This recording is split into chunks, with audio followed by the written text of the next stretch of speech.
सत साहेब बंदी छोड़ सतगुरु रामपाल जी भगवान की जय हो। परमपिता परमात्मा सारी सृष्टि के रचनहार, कुल मालिक, असंख्य ब्रह्मांडों के स्वामी, तीनों लोकों में प्रवेश करके सबका भरण पोषण करने वाले जगत गुरु संत शिरोमणि सतगुरु रामपाल जी परमेश्वर जी के चरण कमल में हम सभी देश विदेश से सत्सेवक भाई बहनों का कोटि कोटि दंडवत प्रणाम। और लाइव वीडियो देख रहे आप सभी भाई बहनों को दास की तरफ से प्यार भरा सत साहेब।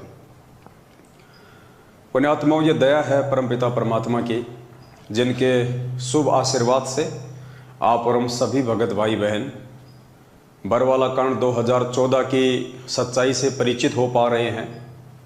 एक एक करके सतलोक आश्रम मैनेजमेंट हरियाणा के द्वारा संगत में पूज्य गुरुदेव जी के वचन को तुड़वाए जा रहे प्रत्येक कर्म और कुकर्म को हम समझ पा रहे हैं। ये मालिक की विशेष रजा, विशेष मेहर आप और हम सभी आत्माओं के ऊपर है।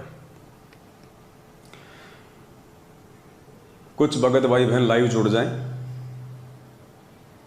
और जो लाइव जुड़ चुके हैं उनसे दास की प्रार्थना है आप जी वीडियो को ज़्यादा से ज़्यादा शेयर करें, ताकि सभी भगत भाई बहनों तक जो संदेशा परमपिता परमात्मा दिलवाना चाहते हैं वो संदेशा परमात्मा की आत्माओं तक पहुँचे।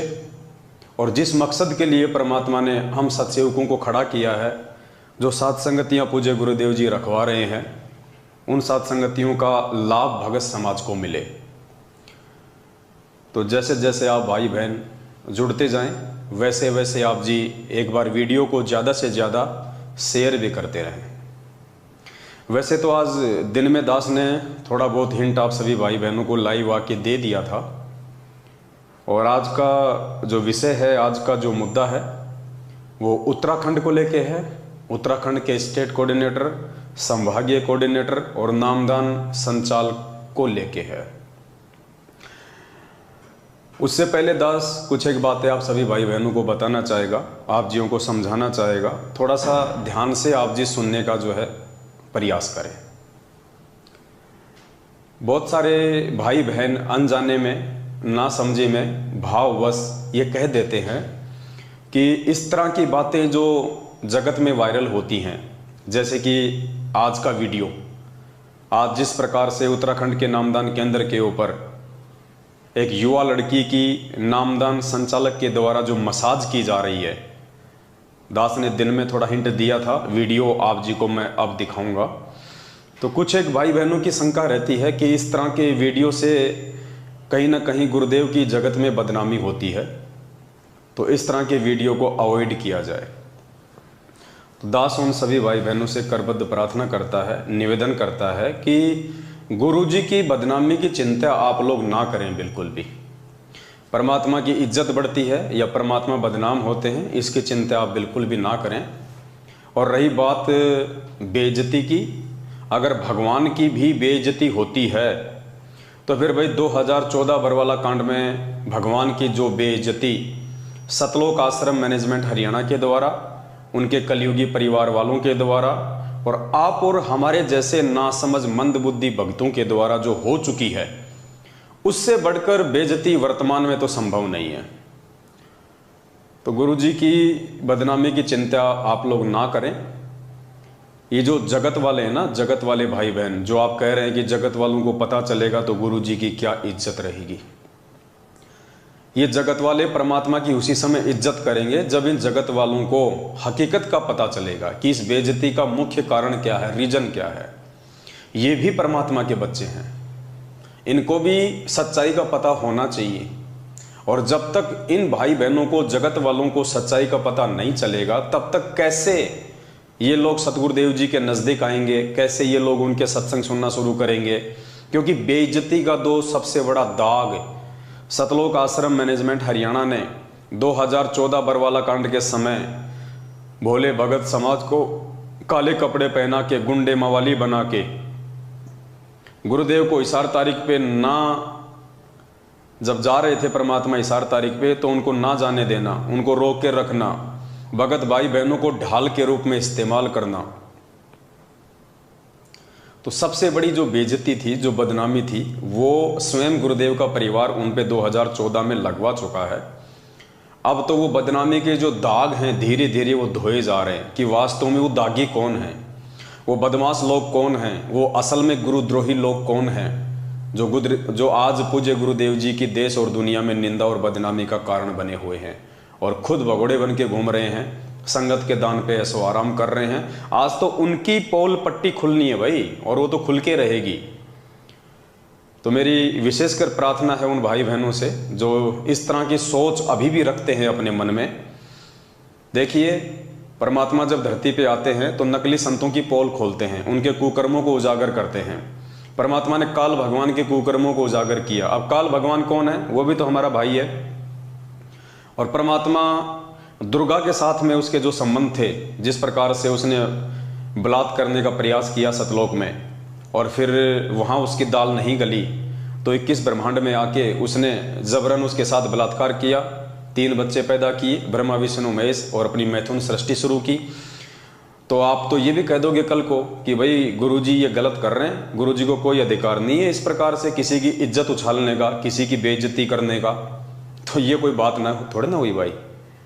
जब परमात्मा ने ब्रह्मा विष्णु महेश से लेके काल और दुर्गा तक के पाखंड को जनमानस के सामने कर दिया, तो ये काल भगवान के छोटे मोटे एजेंट सतलोक आश्रम मैनेजमेंट वाले जो आज अपनी उल्टी हरकतों से भगत समाज की मर्यादा तोड़वा रहे हैं, परमात्मा से उनको दूर कर रहे हैं, क्या उनका पाखंड सार्वजनिक करना उचित नहीं है? है, उचित है और ये जरूरी है। और एक बात दास आपको और बता देता है, ये जो भी घटनाक्रम सात संगतियों के माध्यम से चल रहा है, इसके पीछे परमात्मा के 2 ही मुख्य मकसद हैं। क्योंकि सात संगति, सबसे पहले तो आपको ये जान लेनी चाहिए कि वर्तमान में जो 7 संगतियां शुरू हैं, ये 7 संगतियां कोई मनमुखी रूप से नहीं हैं। सतगुरु रामपाल जी भगवान के विशेष आशीर्वाद से 7 संगतियां शुरू हैं। और इन 7 संगतियों को शुरू करवाने के पीछे सतगुरुदेव जी के 2 मकसद हैं मुख्य। पहला मकसद है, ये जो पाखंडी लोग हैं, जो गुरुदेव के परिवार वाले, बेटा बेटी, भाई बंधु, रिश्तेदार, जवाई, रिश्तेदार, ये कोऑर्डिनेटर, ये मुख्य समझे जाने वाले सेवादार, सबसे पहले तो परमात्मा ने, ये लोग भक्ति मार्ग में सबसे बड़े बाधक हैं परमात्मा के लिए। ये डायरेक्ट काल भगवान के एजेंट हैं। तो परमात्मा ने इनके पाखंड को जनमानस के सामने लेके आना था और इनके पाखंड को भगत समाज के सामने लाए बिना भगत समाज कभी भी सच्चाई से परिचित नहीं हो सकता। क्योंकि काल भगवान के आदेश अनुसार इन सभी लोगों ने मिलकर सबसे पहले गुरुदेव की आड़ में, गुरुदेव के नज़दीक रह के, गुरुदेव के पास में रह के, आश्रमों में लंबे समय से सेवादार बन के इन लोगों ने एक विश्वास पैदा किया। और आज वो काल भगवान उसी विश्वास का नाजायज फायदा भगत समाज की मर्यादा तोड़वाने में कर रहा है। तो ये सबसे बड़ा रोड़ा है, सबसे बड़ी बाधा है इस परमात्मा के मार्ग में, सबसे बड़ा ब्रेकर है उनका परिवार और ये मैनेजमेंट। तो भाई इसका तो पाखंड जनमानस के सामने आना जरूरी है और आके रहेगा। और 90% आ भी चुका है। भगत समाज धीरे धीरे सच्चाई से परिचित हो भी रहा है और हजारों की संख्या में लोग आए दिन मैनेजमेंट के कुकर्मों को देख के अपनी भक्ति बचाने के लिए इनसे नाता तोड़ भी रहे हैं। और ये होके रहेगा। एक दिन ये सतलोक आश्रम मैनेजमेंट हरियाणा खाली खोखा बन के रह जाएगा, एक भी व्यक्ति इनके पास में नहीं रहेगा। सब के सब लोग जिनको परमात्मा चाहिए, जो भक्ति के प्यासे हैं, वो लोग साथ संगत से जुड़ जाएंगे। और जिनके संस्कार कमजोर हैं और जिनकी मर्यादाएं टूटी हुई हैं, वो लोग अपने घर बैठ जाएंगे या दूसरे पंथों संतों के पास जाके अपना जीवन बर्बाद कर लेंगे। तो ऐसे भाई बहनों से दास की प्रार्थना है, आप बिल्कुल भी परमात्मा की इज्जत और बेइज्जती की टेंशन ना लें। दूसरा मकसद सात संगति का, जो परमात्मा की विशेष आत्माएं हैं, जो विश्वासी आत्माएं हैं, जिनको परमात्मा ने इसी जन्म में पार करना है, जिनका मोक्ष करना है, जो परमात्मा के हीरे मोतीलाल हैं, उन सभी आत्माओं को परमात्मा ने इनके पाखंड को दिखा दिखा के और सात संगतियों से जोड़ना है, उनको सच्चाई के रास्ते पे लाके खड़ा करना है, ताकि आगे की यात्रा वो मर्यादा में रह के शुरू कर सकें। और मर्यादा में रहेंगे तो ही हमारी भक्ति बनेगी, तो ही हम परमात्मा के भगत कहलाएंगे, अन्यथा हम भक्ति और भगवान से कोसों दूर हैं। तो ये 2 मकसद हैं परमात्मा के, आप इनको गांठ बांध लीजिए। मैनेजमेंट का सत्यानाश निश्चित है, होके रहेगा, कोई रोक नहीं सकता। क्योंकि ये सतलोक आश्रम मैनेजमेंट हरियाणा कह लीजिए या गुरुदेव का कलयुगी परिवार कह लीजिए, ये भक्ति मार्ग में सबसे बड़ा रोड़ा है, सबसे बड़ी बाधा है, जिसको उखाड़ फेंकना परमात्मा के लिए नितांत आवश्यकता है। मालिक ने हमें चारों युगों का इतिहास पढ़ाया है, बताया है कि इस कबीर परमेश्वर के सत भक्ति मार्ग में सबसे बड़ा रोड़ा उनके अपने लोग खड़े होते हैं, जो नाद वाले, जो बिंद वाले हैं। दो प्रकार के होते हैं, एक नाद के, एक बिंद के। नाद वो होते हैं जो सतगुरु के वचन के बेटा बेटी होते हैं, जैसे आप और हम, और एक होते हैं बिंद के, जो उनके परिवार के होते हैं। तो परमात्मा ने कहा कि बिंद वालों ने तो इस भक्ति का हमेशा ही बट्ठा बैठाया है, और मेरा जो मार्ग है वो हमेशा मेरे नाद पुत्रों से, मेरे वचन के शिष्य और शिष्यों से चलता है। तो इस आधार से भी गुरुदेव के परिवार का जड़ से सत्यानाश होना लाजमी है। सत्यानाश का मतलब मैं ये नहीं कह रहा कि उनको मौत के घाट उतारना है परमात्मा ने, नहीं, वो तो जैसे उनके कर्म कुकर्म है उस आधार से उनको सबतई आने वाले समय में उनको फल मिल जाएगा, उनको परिणाम मिल जाएगा। सत्यानाश का मतलब है संगत के सामने उनकी दो कौड़ी की इज्जत कर देना। आज नादानी में मूर्ख संगत का कुछ हिस्सा जो गुरुदेव के परिवार को, उनके परिवार के होने के चलते ब्रह्मा विष्णु महेश की तरह बहुत बड़ी उपाधि देके बैठे हैं और उन्हीं के सारे सतलोक जाने की सोच रहे हैं। उन लोगों के सामने उस परिवार को नंगा कर देना, बिल्कुल उनके पाखंडवाद को सबके सामने ले आना, वो कितना गुरुदेव को मानते हैं, कितना जानते हैं, इस बात की सबको जड़ से हकीकत का मालूम हो जाना। और तीसरी बात, परमात्मा ने तो अपने बेटा बेटी की भी नहीं छुपाई। 2008 में ही परमात्मा ने एक सत्संग में सार्वजनिक कर दिया था अपने बेटा बेटी के विषय में कि इस दास की 4 संतान थी, 2 लड़के 2 लड़कियां, और मुझे अच्छे से पता है वो आगे चल के मेरी कैसी इज्जत करते, कैसी मेरी खातिरदारी करते, मुझे अच्छे से पता है उनके व्यवहार का, उनके नेचर का। तो परमात्मा ने तो अपने बेटा बेटी की 2008 में ही खाट खड़ी कर दी थी। एडी से लेके चोटे तक उनके पाखंड को नंगा कर दिया था, ये 2 शब्द कह के कि मुझे अच्छे से पता है उनके व्यवहार का, उनके नेचर का, वो मेरी क्या सेवा करते, क्या मेरी खातिरदारी करते। अब इससे बड़ा सबूत और क्या चाहिए समझदार व्यक्ति को। और जो समझदार थे वो समझ चुके हैं, साथ संगतियों से समय रहते वो जुड़ चुके हैं। तो ये एक बात थी। दूसरी बात, कुछ भाई बहन कहते हैं कि ये निंदा चुगली में आता है, तो उनसे मेरी प्रार्थना है, अभी आप निंदा और चुगली की परिभाषा से परिचित नहीं है। जिस दिन आप निंदा और चुगली की परिभाषा से परिचित हो जाएंगे, उस दिन आप लोग भी दास की सेवा में हाथ बटाना शुरू कर देंगे। अभी आप लोगों की दुनिया वालों की तरह वैसे ही सोच है जैसे जब गुरुजी नकली संतों और पंथों की पुस्तकें दिखा दिखा के सत्संगों के माध्यम से पोल खोलते हैं, राधा स्वामी पंथ की, जय गुरुदेव पंथ की, अन्य पंथों की, तो उनके जो अनुयायी होते हैं या अन्य जो नासमझ जगत वाले लोग हैं, वो कहते हैं कि तुम्हारे गुरुजी तो निंदा करते हैं, क्योंकि अभी उनको निंदा की परिभाषा का ही नहीं पता। परमात्मा कहते हैं, साचा शब्द कबीर का प्रकट किया जगमाही, और जैसे को तैसा कहे सो तो निंदा नाही। चोर को चोर कहना, ठग को ठग कहना, साहूकार को साहूकार कहना, उसकी निंदा चुगली में नहीं आता है। तो मैनेजमेंट के जैसे कर्म हैं, जैसे कुकर्म हैं, उनको वैसा का वैसा संगत के सामने सार्वजनिक कर देना निंदा चुगली में नहीं आता है। और पुण्यात्माओं, समय बहुत बीत चुका है। दास की प्रार्थना है, जो नए भगत भाई बहन हैं, जो अभी भी साथ संगत की वीडियो देख रहे हैं, जो अभी निर्णय नहीं कर पा रहे हैं कि क्या सही और क्या गलत है, उनसे दास की प्रार्थना है, समय ज़्यादा नहीं है और समय रहते आप जी सच्चाई से परिचित हो जाओ, नीर खीर का निबेरा कर लो, अपना एक स्टैंड सेट कर लो। 2 नाव की सवारी करोगे, ना घर के रहोगे ना घाट के, धोबी की कुत्ते वाली हालत हो जाएगी आने वाले दिनों में। अगर भक्ति करनी है तो आपने सच्चाई का साथ देना पड़ेगा, आपने सच्चाई के रास्ते पे चलना पड़ेगा। झूठ और झूठों का साथ देके कोई भी व्यक्ति आज तक परमात्मा को प्राप्त नहीं कर पाया है। और इस दुनिया में, इस कबीर परमेश्वर के सत भक्ति मार्ग में सबसे बड़ा झूठा, सबसे बड़ा ठग और सबसे बड़े दुष्ट यदि कोई है तो उनका परिवार है, ये सतलोक आश्रम मैनेजमेंट हरियाणा है। ये सबसे बड़े बाधक है, सबसे बड़ा रोड़ा है। आज तक इस परमेश्वर को जितना भी और जिन जिन लोगों ने भी दुखी किया है, उसमें सबसे पहला नंबर गुरुदेव के परिवार का है, इस मैनेजमेंट का है। 2014 के बाद से जितने भी भक्ति विरुद्ध कुकर्म आप भाई बहनों से करवाए गए हैं, इस मैनेजमेंट ने करवाए, गुरुजी के परिवार ने कराए, हमने नहीं करवाए। कुपात्र होने के बावजूद आप लोगों से ज्योति पाठ और दान का पैसा लेके उस पैसे को हरियाणा के जाट आरक्षण में देना, आनंदपाल सिंह की सीबीआई जांच में देना, अन्य सामाजिक धरनों में देना, गौशाला में देना, जाट समाज को देना और आपके कर्म फुड़वाना, ये काम सतलोक आश्रम मैनेजमेंट हरियाणा ने किया है, गुरुदेव के कलयुगी परिवार ने किया है। तो यथासंभव जितना हो सके इस काल के जाल से बाहर निकलो। अगर भक्ति करनी है तो, अगर बकवाद करनी है तो इनके तलवे चाटते रहो, तुम्हें कोई रोकने वाला नहीं है। फिर आने वाले समय में परमात्मा को दोष मत देना, गुरुदेव को दोष मत देना कि हम तो भक्ति भी कर रहे थे, फिर हमारे साथ में ऐसा क्यों हुआ। तो अब हम आगे का वीडियो शुरू करते हैं और आज हमारा जो विषय है वो उत्तराखंड को लेके है। दिन में दास ने जिक्र कर दिया था, फिर भी एक बार मोटा मोटी दास आपको बता देता है कि उत्तराखंड की संगत में वर्तमान में बहुत भयंकर भूचाल चला हुआ है।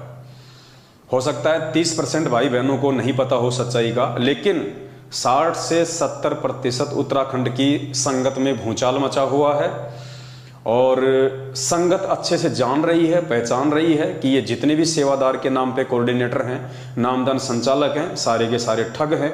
इनका काम केवल संगत को उल्टे सीधे आदेश बता के गुमराह करना है, डरा के रखना है पीले पर्चों की आड़ में और अपनी जेबें भरनी है। अब इनका पाखंड उत्तराखंड की संगत के सामने धीरे धीरे करके आ चुका है। लोग समझ रहे हैं, समझ चुके हैं। ऐसा ही एक पाखंड दास आप सभी भाई बहनों के सामने सार्वजनिक करने जा रहा है। उत्तराखंड के भाई बहन जो मुझे देख रहे हैं उन सबको अच्छे से पता है कि उत्तराखंड में क्या चल रहा है। उत्तराखंड का स्टेट कोऑर्डिनेटर है अनूप दास। पहले संजय पाल था, 2014 बरवाला कांड के समय संजय पाल था उत्तराखंड का कोऑर्डिनेटर। उसके बाद में अब ये जो वर्तमान का स्टेट कोऑर्डिनेटर है अनूप दास, ये मैनेजमेंट की ज्यादा चापलूसी करने लग गया। तो मैनेजमेंट ने संजय पाल को पहले तो आधे उत्तराखंड का कोऑर्डिनेटर रखा और आधे उत्तराखंड का कोऑर्डिनेटर रखा इसको अनूप दास को। उसके बाद में संजय दास थोड़ा थोड़ा सच्चाई समझने लग गया था, वो इनका इतना सहयोग नहीं कर रहा था, जिसके चलते संजय पाल को उत्तराखंड के स्टेट कोऑर्डिनेटर की पदवी से हटा दिया गया और पूरे उत्तराखंड की जिम्मेदारी, पूरे उत्तराखंड को लूटने की सेवा इस अनूप दास को दे दी गई 2014 बरवाला कांड के बाद। और एक संभागीय कोऑर्डिनेटर है इनका दीप दास, संभागीय कोऑर्डिनेटर दीप दास। इन दोनों के बीच में पिछले 1 महीने से घमासान लड़ाई चल रही है, चाहे वो पद को लेके हो, चाहे वो पैसों को लेके हो।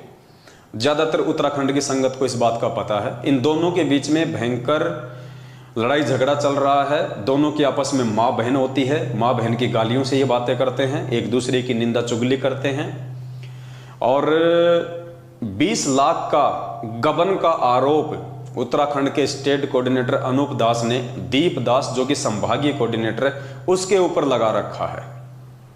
और दोनों बराबर की टक्कर के हैं। दीप दास भी पद छोड़ने को तैयार नहीं है, अनूप दास तो छोड़ने को तैयार होगा ही कहां से, क्योंकि वो तो 7 साल से मोटी मोटी मलाई खा रहा है, तो उसको तो हराम की खाने की आदत लग चुकी है, वो तो छोड़ ही कैसे देगा।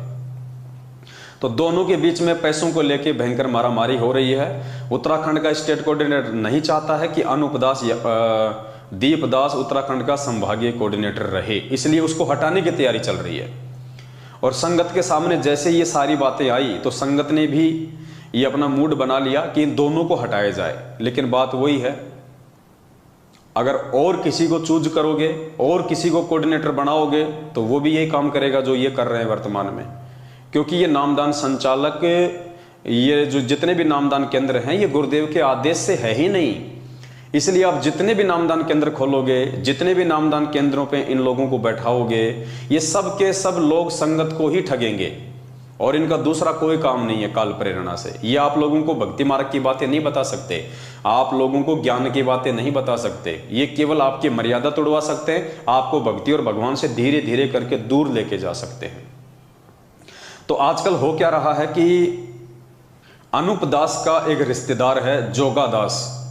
अनूप दास जो स्टेट कोऑर्डिनेटर है उत्तराखंड का, उसका रिश्तेदार है जोगा दास, जो लोहा घाट है या बाला घाट है, मैं भूल जाता हूं बार बार, वहां का नामदान संचालक है जोगा दास, अनूप दास का रिश्तेदार। अब दीप दास और अनूप दास के बीच में लड़ाई चल रही है। अब बीच में जोगा दास के यहां पे जो नामदान केंद्र है वहां से एक वीडियो वायरल होता है, छोटा सा 50 सेकंड का, जिसमें उत्तराखंड के स्टेट कोऑर्डिनेटर के इज्जतदार रिश्तेदार जोगादास जी अपने ही नामदान केंद्र पे और उसी नामदान केंद्र पे भंडारे में सेवा के लिए आने वाली एक 20-22 साल की एक लड़की है जिसने नाम ले रखा है, उस लड़की की नामदान केंद्र पे लेटा के उसकी मसाज कर रहा है। लड़की जो है औंधी लेटी हुई है और एक मशीन है जो हेड मसाज की आती है, उस मसाज से उसकी कमर की मसाज कर रहा है खुद जोगादास। है तो बेहद शर्म की बात, है तो बेहद घटिया बात, बेहद निंदनीय है। मान लीजिए यदि उस बहन को कमर में दर्द था, कोई पीड़ा थी, तो उसकी मसाज कोई बहन भी तो कर सकती थी, कोई दूसरी लड़की भी तो उसकी मसाज कर सकती थी। नामदान संचालक ही क्यों मसाज कर रहा है उसकी? पुण्यात्माओं, ये अपोजिट सेक्स का मामला है। रजोगुण का प्रभाव धरती पे सबसे ज्यादा है और मर्यादा सबकी खंडित है। ये तो सिर्फ दास आपको एक ऑप्शनल बात बता रहा है कि मान लीजिए उस लड़की की कमर में दर्द था, तो उसकी मसाज कोई दूसरी लड़की भी तो कर सकती थी। वहां पे और भी लोग खड़े हैं, अभी आपको वीडियो दिखाऊंगा, उसमें और माता बहनों की भी आवाज आ रही है जो वहीं बैठे हुए हैं, और वो जोगादास नामदान संचालक ही उस बहन की मसाज कर रहा है। शर्म की बात है। और उसके बाद फिर वीडियो भी वायरल कर रहा है। अब धीरे धीरे उत्तराखंड में जब ये वीडियो फैलने लगा, दास पहले आपको एक बार वीडियो दिखा देता है, और उत्तराखंड के बालाघाट या लोहाघाट के जो भाई बहन है, चंपावत जिला है, जिला चंपावत बालाघाट, एक मिनट में अभी देख लेता हूं कौन सा घाट है वो।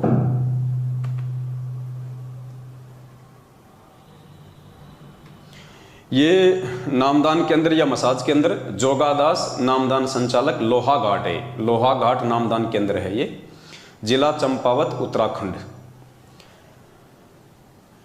ये जोगादास जी हैं जो कि वहाँ के नामदान संचालक हैं, और उत्तराखंड के स्टेट कोऑर्डिनेटर अनूप दास के ये रिश्तेदार हैं। ये सामने सतगुरु रामपाल जी भगवान की फोटो है, ये नामदान केंद्र का सीन है। सामने सतगुरु रामपाल जी भगवान का बड़ा सारा पोस्टर लगा हुआ है। इधर ये 20-22 साल की ये लड़की है, युवा लड़की है, जो वहाँ के नामदान केंद्र पे सेवा करने आती है। भाई साहब के हाथ में ये मशीन है और ये कमर के नीचे के हिस्से की ये इसकी मसाज कर रहा है। और मसाज तो बहुत काफ़ी समय की इसने, हो सकता है 20-25 मिनट तक मसाज की हो, लेकिन वीडियो केवल 50 सेकंड का ही आया है। तो आप एक बार वीडियो देख लीजिएगा।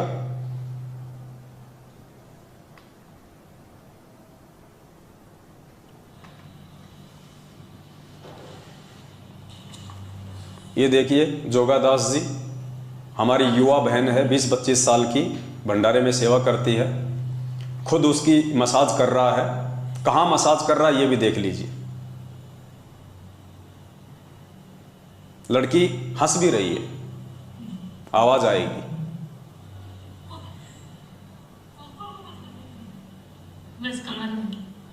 और भी लोग खड़े हैं। भाई साहब वॉल्यूम थोड़ा तेज कर रहा है। अरे हंसो मत बहन जी, हंसो मत, कोई नहीं देख रहा, कोई नहीं देख रहा, हंसो मत। तो पुण्यात्माओं, ये वीडियो आप सभी भाई बहनों के सामने,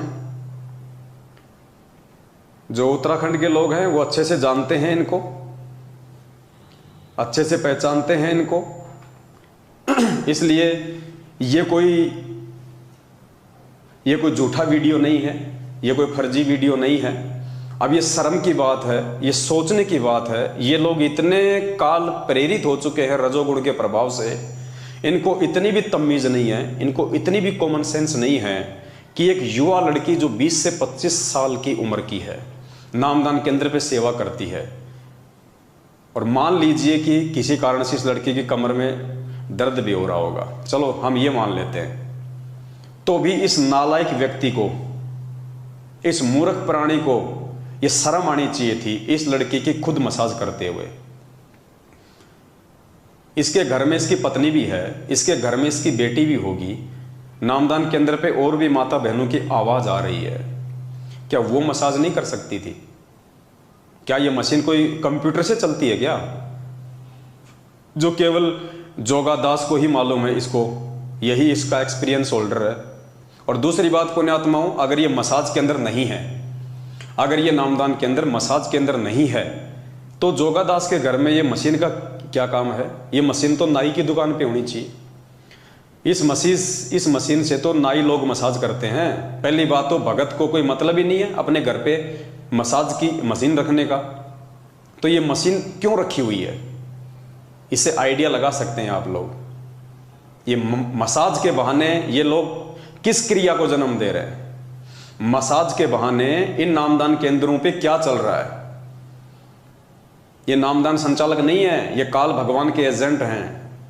अब ये युवा लड़की 20-25 साल की उम्र ही क्या होती है, कभी भी बहक सकती है, कैसे भी बहल सकती है। आए दिन संगत में ऐसे ही मुकदमे हो रहे हैं। युवा लड़के लड़कियां पुस्तक सेवा करने जाते हैं, आते वक्त दोनों सेटिंग कर लेते हैं। बहुत सारे केस है ऐसे। पुस्तक सेवा के बहाने माँ बाप अपने युवा बेटा बेटियों को भेज देते हैं और वो आपस में अपनी सेटिंग कर लेते हैं। बहुत सारे मुकदमे हुए पड़े हैं संगत में, बहुत सारे। तो देखिए आपकी आंखों के सामने क्या हो रहा है यहां पे। शर्म की बात है पुण्यात्माओं, शर्म की बात है। ऐसे लोगों की वजह से, ऐसे दुष्ट प्राणियों की वजह से, ऐसे एडी से लेके चोटी तक रजोगुण से ओतप्रोत इन महान पुरुषों की वजह से आज सतगुरु रामपाल जी भगवान बदनाम है। अरे वीडियो बना के वायरल करने की क्या जरूरत थी महापुरुष? इस वीडियो को रोकने के लिए, इस वीडियो को वायरल ना हो, इस वीडियो को रोकने के लिए उत्तराखंड का स्टेट कोऑर्डिनेटर अनूप दास एडी से चोटी तक का जोर लगा रहा था। एडी से चोटी तक का। क्यों? क्योंकि ये उसका रिश्तेदार है। और दीपदास को यदि संभागीय कोऑर्डिनेटर के पद से हटाया जा रहा है तो फिर इसको क्यों रखा जाएगा?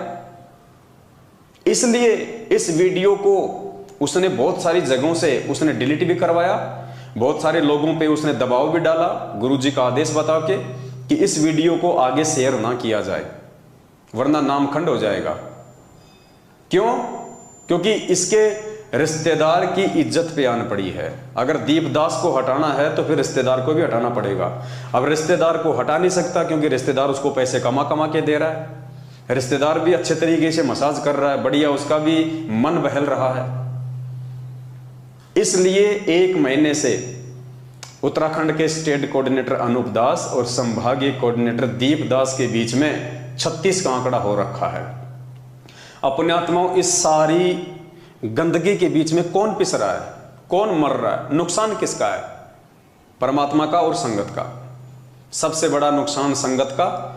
अब आप सोचिए, ऐसे रजोगुण से प्रभावित व्यक्तियों के नामदान केंद्रों पे जाके आप क्या नाम शुद्ध करवाएंगे? आप इनके तो खुद के नामखंड पड़े, इन व्यक्तियों के तो खुद के नामखंड पड़े हैं, तुम्हारे नाम कहां से शुद्ध करवाएंगे? और जो इज्जतदार भाई बहन हैं, जिनके समाज में इज्जत है, जो अच्छे घरों के भगत भाई बहन हैं, उनसे मेरी हाथ जोड़ के विनती है, पहली बात तो इन फर्जी नामदान केंद्रों पे आप जाइए मत, क्योंकि ये काल भगवान के नामदान केंद्र हैं, ये सतगुरु रामपाल जी भगवान के नहीं हैं। और फिर भी यदि आप अपनी छोटी सोच के चलते, हमारी बातों को महत्व ना देने के चलते इन नामदान केंद्रों पे जाना पसंद भी करते हैं, तो भाई मेरी हाथ जोड़ के विनती है, आपकी जो युवा लड़कियां हैं, आपकी युवा बहन है, आपकी युवा पत्नी है या आपकी लड़की है, आप उनको अकेले में किसी भी नामदान केंद्र पे ना भेजिए, क्योंकि हर नामदान केंद्र पे भगत के भेष में एक भेड़िया बैठा है, एक राक्षस बैठा है। कब आपकी बहन बेटी और पत्नी के साथ में कुकर्म हो जाए कोई भरोसा नहीं है, कोई गारंटी नहीं है। कल को ये मत कहना कि हमारे को किसी ने बताया नहीं। सबको पता है, आज से 2 साल पहले मध्य प्रदेश के धार जिले के नामदान केंद्र पे आदिवासी समाज की एक भूरी दासी नाम की बहन, दास ने 3 घंटे का वीडियो बनाया था, अपने 3 बच्चों के साथ में या 2 बच्चों के साथ में, छोटे छोटे बच्चों के साथ में नाम शुद्ध करवाने गई थी। पुण्यात्माओं, धार जिले का नामदान सेवादार, उसका नाम भूल गया मैं, क्या नाम था भगत जी उसका, ध्यान है? जो मर गया अभी, एक्सीडेंट में मरा, उसका नाम दास के दिमाग से निकल गया। भैरूलाल जो धार जिले के नामदान पे सेवा करता था, फार्म भरने की, नाम दीक्षा दिलवाने की। हालांकि अभी 1 महीने पहले उसका एक्सीडेंट हुआ और वो मर गया, अकाल मौत, ट्रैक्टर के नीचे दब के। अब जैसे कर्म करोगे वैसे परिणाम तो मिलेंगे। उस व्यक्ति ने उस बहन के साथ 8 दिन तक नामदान केंद्र के ऊपर बलात्कार किया, उस बहन को अपनी हवस का शिकार बनाया। और जब मामला सबके सामने आ गया तो देखिए, दुष्ट लोग मैनेजमेंट वाले उस मामले को दबाने के लिए गुरुजी का आदेश बता रहे हैं कि गुरुजी का आदेश है इस मामले को दबा दिया जाए। 10-15 लाख रुपए उस बहन के पति को भी दिए ताकि वो अपनी FIR वापस ले ले। उस बहन को कोर्ट में ले जाके एफिडेविट लिखवा लिया कि हमें आपस में प्यार हो गया था। 3 बच्चों की माँ वो भूरी दासी, 2 बच्चों का बाप वो भैरूलाल, और आपस में उनको आई लव यू हो गया। ये है काल प्रेरित लोगों की सोच, ये है नामदान केंद्रों की हकीकत। एक नहीं, कुछ दिन पहले, लगभग 7-8 महीने हुए होंगे, हरियाणा के सोनीपत नामदान केंद्र से नामदान संचालक रणवीर को हटा दिया गया था। क्यों? वहां जो माता बहनें आती थी वो उनके मोबाइल नंबर लेके फिर रात को मीठी मीठी बातें करता था। उसकी एक ऐसी ही ऑडियो किसी बहन के साथ वायरल हो गई, अश्लील बातें करते हुए। बताओ, जिसकी खोपड़ी में सफेद बाल आ रहे हैं, नामदान संचालक है रणवीर दास, सोनीपत नामदान केंद्र का, हरियाणा, और माता बहनों के साथ में अश्लील बातें करता है। और जब वो ऑडियो उसकी वायरल हुई तो उसको कुछ दिनों के लिए हटा दिया गया। 1 महीने बाद उसको वापस सेवा में ले लिया। मामला ठंडा हो गया, संगत मूर्ख है, संगत ने ध्यान नहीं दिया। तो ये एक नहीं पुण्यात्माओं, इनके जितने भी नामदान केंद्र हैं, कुछ एक को छोड़ के 90% जितने भी नामदान केंद्र हैं, ये सब के सब हवस के अड्डे हैं। ये सब के सब हवस के अड्डे हैं। कुछ माता बहनें तो शर्माते हुए बताती नहीं है फिर बातें, कुछ माता बहनें तो शर्माते हुए अपनी इज्जत के डर से इनकी हकीकत बाहर आके नहीं बताती हैं, और कुछ चीजें परमात्मा की दया से बाहर आ जाती हैं ताकि संगत को मालूम पड़े कि हकीकत क्या है। तो ये हकीकत आपके सामने है, कोई झूठ नहीं है, कोई पाखंड नहीं है, वीडियो में प्रमाण है। ये जोगादास जी हैं जो व्हाइट कलर की टोपी पहन रखी है, सब जानते हैं उत्तराखंड के लोग इनको, चंपावत जिले के हैं, बालाघाट नामदान केंद्र है, लोहा घाट। वीडियो एक बार फिर से देख लीजिए, अगर आपको समझ में नहीं आया, ढंग से नहीं दिखाया तो वीडियो एक बार फिर से देख लीजिए।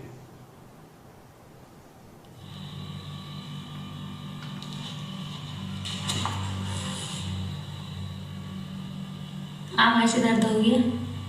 ये दूसरी लड़की है, साइड में खड़ी हुई है, लेकिन उससे नहीं करवा रहा।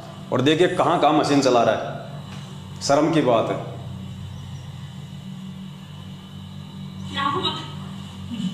गुदगुदी हो रही है, हंस रही है। बस कमर में।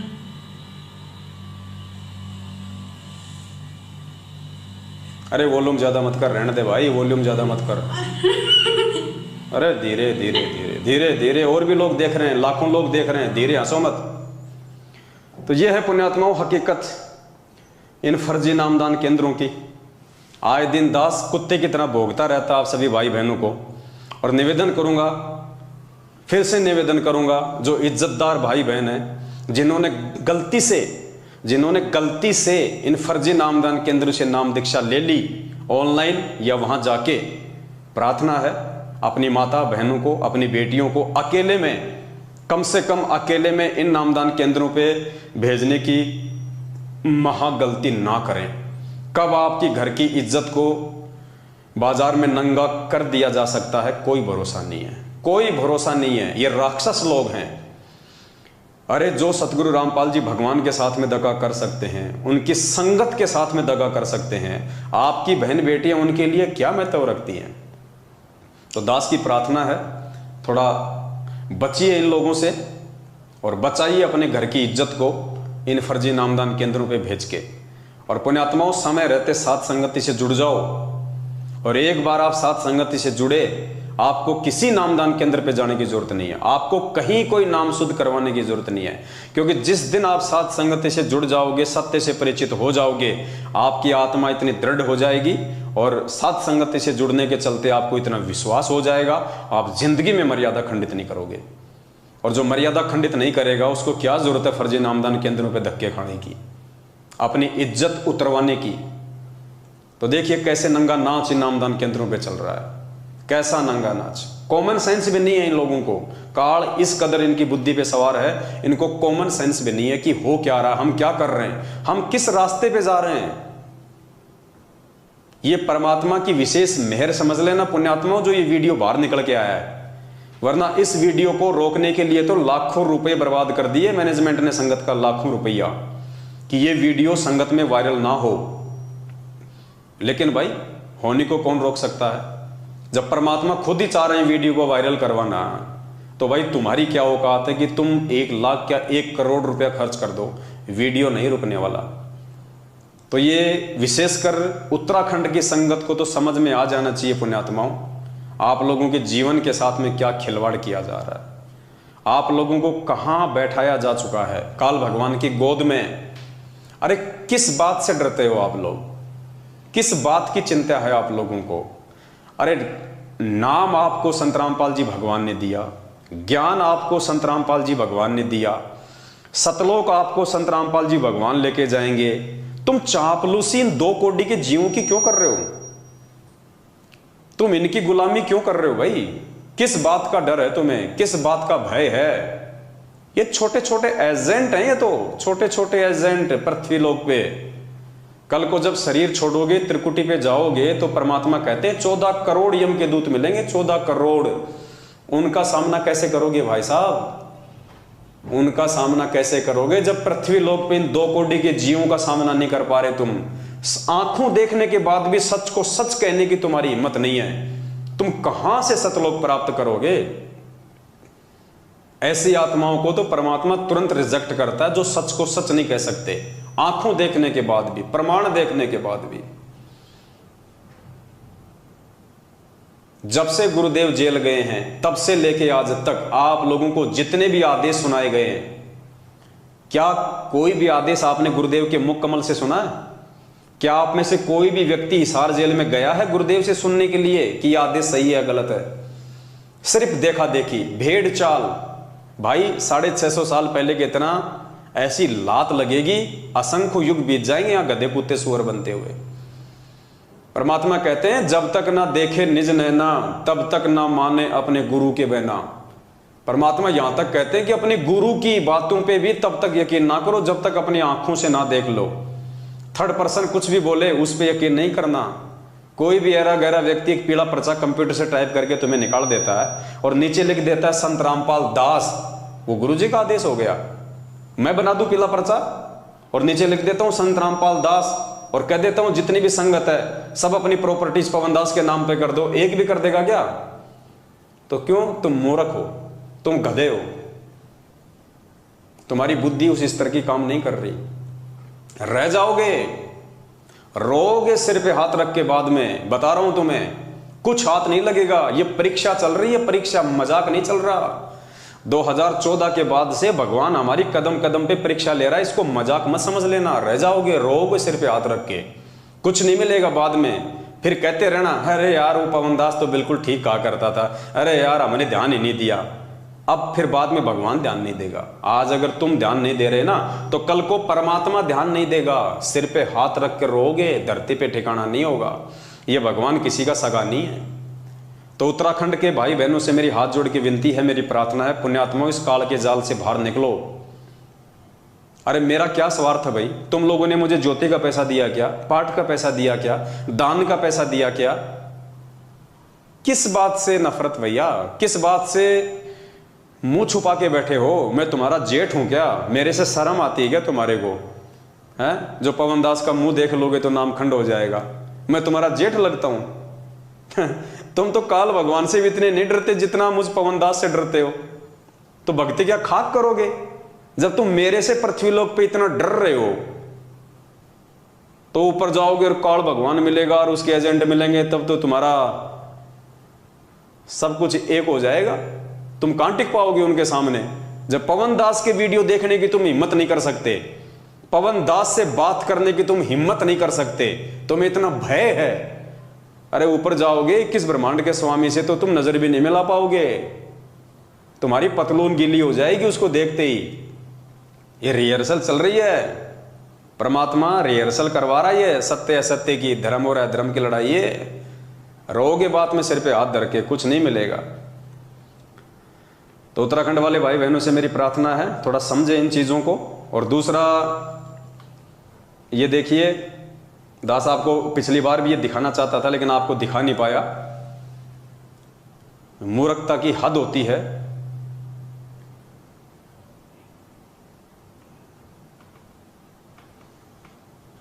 ये देखिए, ये एक आरटीआई है जो 27 मई 2022 यानी पिछले महीने की 27 तारीख को ये आरटीआई मध्य प्रदेश के भक्तों ने लगाई हिसार जेल में, ये जानने के लिए कि हिसार जेल के नाम से सतलोक आश्रम मैनेजमेंट हरियाणा जो पीले पर्चे भेजता है, फर्जी लेटर बना के भेजता है, नकली ऑडियो भेजता है, पुस्तकें छाप छाप के भेजता है कि गुरुजी ने जेल से लिख के भेजी हैं, ये सब सही हैं या गलत हैं, इनमें कितनी सच्चाई है, इस बात को जनमानस के सामने लाने के लिए कोई लॉर्ड बुद्धा फाउंडेशन नाम करके कोई एक संस्था है। हालांकि वो लोग ज्ञान आधार से नहीं चल रहे हैं, गुरुजी को परमात्मा नहीं मानते हैं, मान बढ़ाई वश उन्होंने, पहले वो दास के साथ में थे, उसके बाद में मान बढ़ाई वश वो लोग दूर हो गए। उन्होंने सोचा कि हम भी संगत को ऐसे जोड़ लेंगे जैसे पवन दास ने जोड़ लिया। पवन दास ने संगत को नहीं जोड़ा, परमात्मा ने जोड़ा है। तो पवन दास बनने की चाहत में इन्होंने मेरे से अलग होके एक नया पाखंड शुरू किया कि हम गुरुजी की जमानत करवाएंगे। जमानतनामा फॉर्म भरवाए मूर्खों से, 500 रुपए ले लिए कई मूर्खों से, और वही हालत है आज, वही के वही है वो। तो उन्होंने एक आरटीआई लगाई अभी पिछले महीने, तो उस आरटीआई में क्या जवाब आया है, राज्य जन सूचना अधिकारी कम जेल अधीक्षक केंद्रीय हिसार जेल नंबर 2 सेवा में श्री BL सूर्यवंशी अध्यक्ष Lord Buddha foundation 197/1 Surajpol Ranjit palace Surajpol Ratlam Madhya Pradesh. ये क्रमांक नंबर हैं आरटीआई के, ITR है या RTI क्या मुझे तो पता भी नहीं इनका। ये क्रमांक नंबर है 3165, दिनांक 27/5/2022। विषय सूचना के अधिकार अधिनियम 2005 की धारा 6/1 के तहत आवेदन एवं धारा 7/1 के तहत जानकारी दस्तावेज प्रदान करने बाबत। अब ये इन्होंने क्या सूचना मांगी थी, ये नीचे लिखा हुआ है, मांगी गई सूचना। तो इन्होंने क्या सूचना मांगी थी हिसार जेल से, संत रामपाल दास जी केंद्रीय जेल नंबर 2 हिसार में वर्ष 2015 से बंद है के द्वारा वर्ष 2015 से अप्रैल 2022 तक की अवधि में संत रामपाल दास जी द्वारा जेल में रहते हुए जेल से बाहर पुस्तकें, पैम्पलेट, संदेश, ऑडियो, वीडियो जारी हुए हैं की प्रमाणित प्रतियां। तो इन्होंने ये आरटीआई लगाई कि 2015 से लेके आज 2022 तक संत रामपाल जी जो कि जेल में बंद हैं, उनके द्वारा बाहर यदि कोई ऑडियो, वीडियो, संदेश, पुस्तक, लेटर कुछ भी आया हो तो उसकी जानकारी दीजिए। तो जेल की तरफ से सूचना दी गई है, प्रदान की गई सूचना, कोई पुस्तकें, पैम्पलेट, संदेश, ऑडियो व वीडियो इत्यादि इस कार्यालय द्वारा प्रेषित नहीं किया गया है, इसलिए सूचना शून्य है। हिसार जेल से जवाब आया कि कोई भी ऑडियो, वीडियो, लेटर, पैम्पलेट, संदेश आज तक संत रामपाल जी के द्वारा हिसार जेल से बाहर नहीं भेजी गई है। पुण्यात्मा, आरटीआई है, सरकारी दस्तावेज है, कोई हाथ से बनाया हुआ नहीं है। इस पे भी कोई मूर्ख यकीन ना करे तो भाई उसकी बुद्धि पे पत्थर पड़े। फिर ये सारा का सारा षड्यंत्र ये मैनेजमेंट वाले अपने स्तर पे संगत को ठगने के लिए, देखो पुण्यात्माओं, दास पहले भी कई बार स्पष्ट कर चुका है, दास आज भी आप लोगों को बोल रहा है, सतलोक आश्रम मैनेजमेंट हरियाणा और गुरुजी का परिवार, इन्होंने फाइनल मान लिया है कि संत रामपाल जी जेल से बाहर कतई नहीं आने वाले। क्योंकि जो व्यक्ति अपने गुरु को मानुष मानेगा, अपने जैसा मानेगा, एक इंसान मानेगा, वो उसी आधार से सोचेगा। तो इन्होंने देखा कि संत रामपाल जी के ऊपर डबल आजीवन उम्र कैद की सजा हो चुकी है, यानी मरते दम तक उनको जेल में रहना है। तो एक आम व्यक्ति मानने के चलते इनको फाइनल हो गया कि संत रामपाल जी अब जेल से बाहर नहीं आने वाले।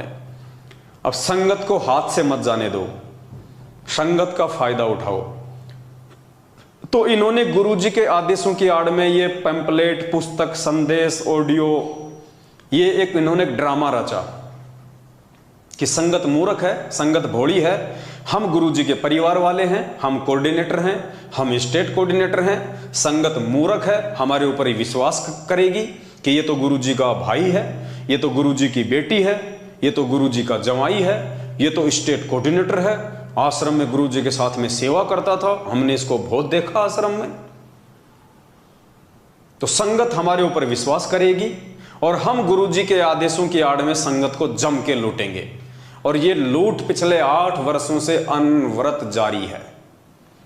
और इस लूट में मंदबुद्धि, नासमझ और बेबुद्धि किस्म के इंसान आते हैं जो इस लूट का हिस्सा बने हुए हैं, जो इतना ज्ञान लेने के बाद भी अपने गुरुजी के वचनों को छोड़ के, अपने गुरुदेव के सत्संग रूपी वचनों को छोड़ के, इन 2 कोडी के गुरुजी के परिवार वाले और कोऑर्डिनेटर और ये जगह जगह जो भिखारी बैठा दिए गए हैं नामदान केंद्र खोल खोल के, इनके आदेशों को महत्व दे रहे हैं।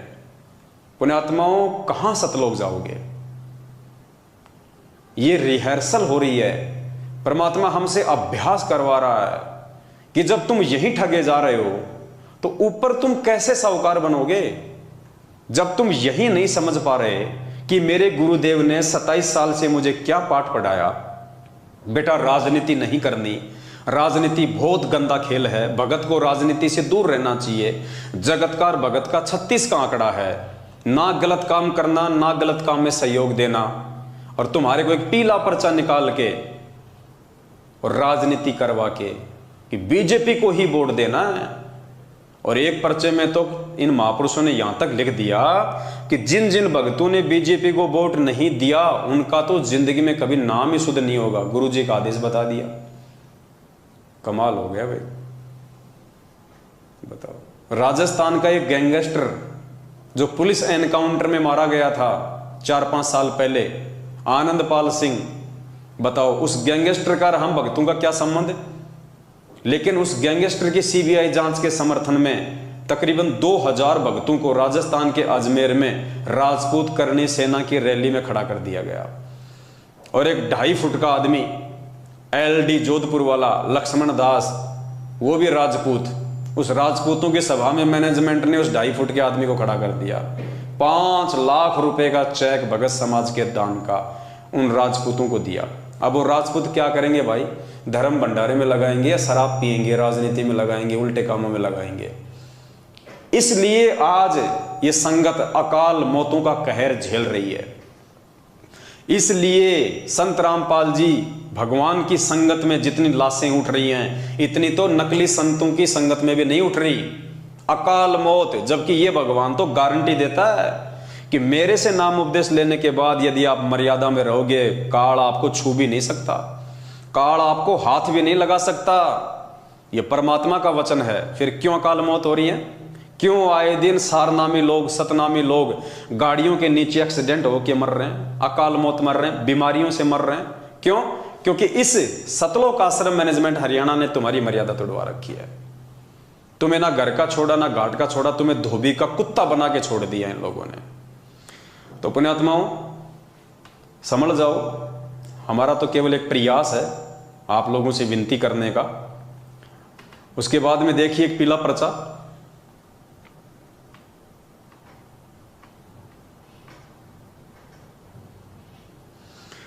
ये देखिए, दिनांक 25/6/2022, अभी 3 दिन पहले ये पीला पर्चा आया है। 3 दिन पहले, 3 दिन पहले का ये पीला पर्चा है। और ये पीला पर्चा किस विषय में है, थोड़ा सा दास आपको वर्बली बता देता है। आपको पता है आज से 5-6 दिन पहले सतगुरुदेव जी की जो कलयुगी बेटी है मंजू, उसका जो पति है संजय खानपुर वाला, जो सतलोक आश्रम बरवाला में गुरुजी का बॉडीगार्ड था, गनमैन था, गुरुजी की बॉडी की रक्षा करता था, आर्मी से रिटायर। 2014 बरवाला कांड के बाद में भगोड़ा 7.5 साल से 3 दिन पहले वो पकड़ा गया, रिमांड पे चढ़ा दिया गया, 2 दिन के रिमांड पे। मैनेजमेंट ने शक किया एक भगत के ऊपर जो हरियाणा पुलिस में है, सब इंस्पेक्टर है, नाम है सुभाष दास। पहले हिसार में ड्यूटी थी, उसके बाद में रोहतक में ड्यूटी हो गई। मैनेजमेंट ने एक पीला पर्चा निकाला जो मैंने आपको दिखाया था कि हमें शक है। गुरुजी की तरफ से वो पीला पर्चा लिख के बताया कि गुरुजी ने लिखा है कि मुझे शक है कि सुभाष ने ही संजय खानपुर वाले को पकड़वाया है, और इस सुभाष को सभी नामदान केंद्रों से नो एंट्री कर दो, संगत से इसकी नो एंट्री कर दो।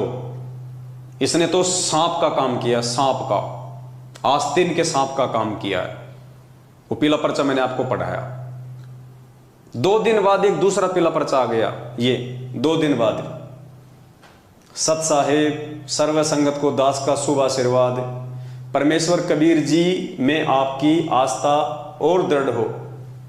जैसा कि भगत सुभाष सन ऑफ श्री महेंद्र सिंह, गांव सुंडाना, जिला रोहतक के प्रति संदेह हुआ था कि उसने भगत संजय दास खानपुर को एसटीएफ पुलिस को सीआईडी देकर पकड़वाया है।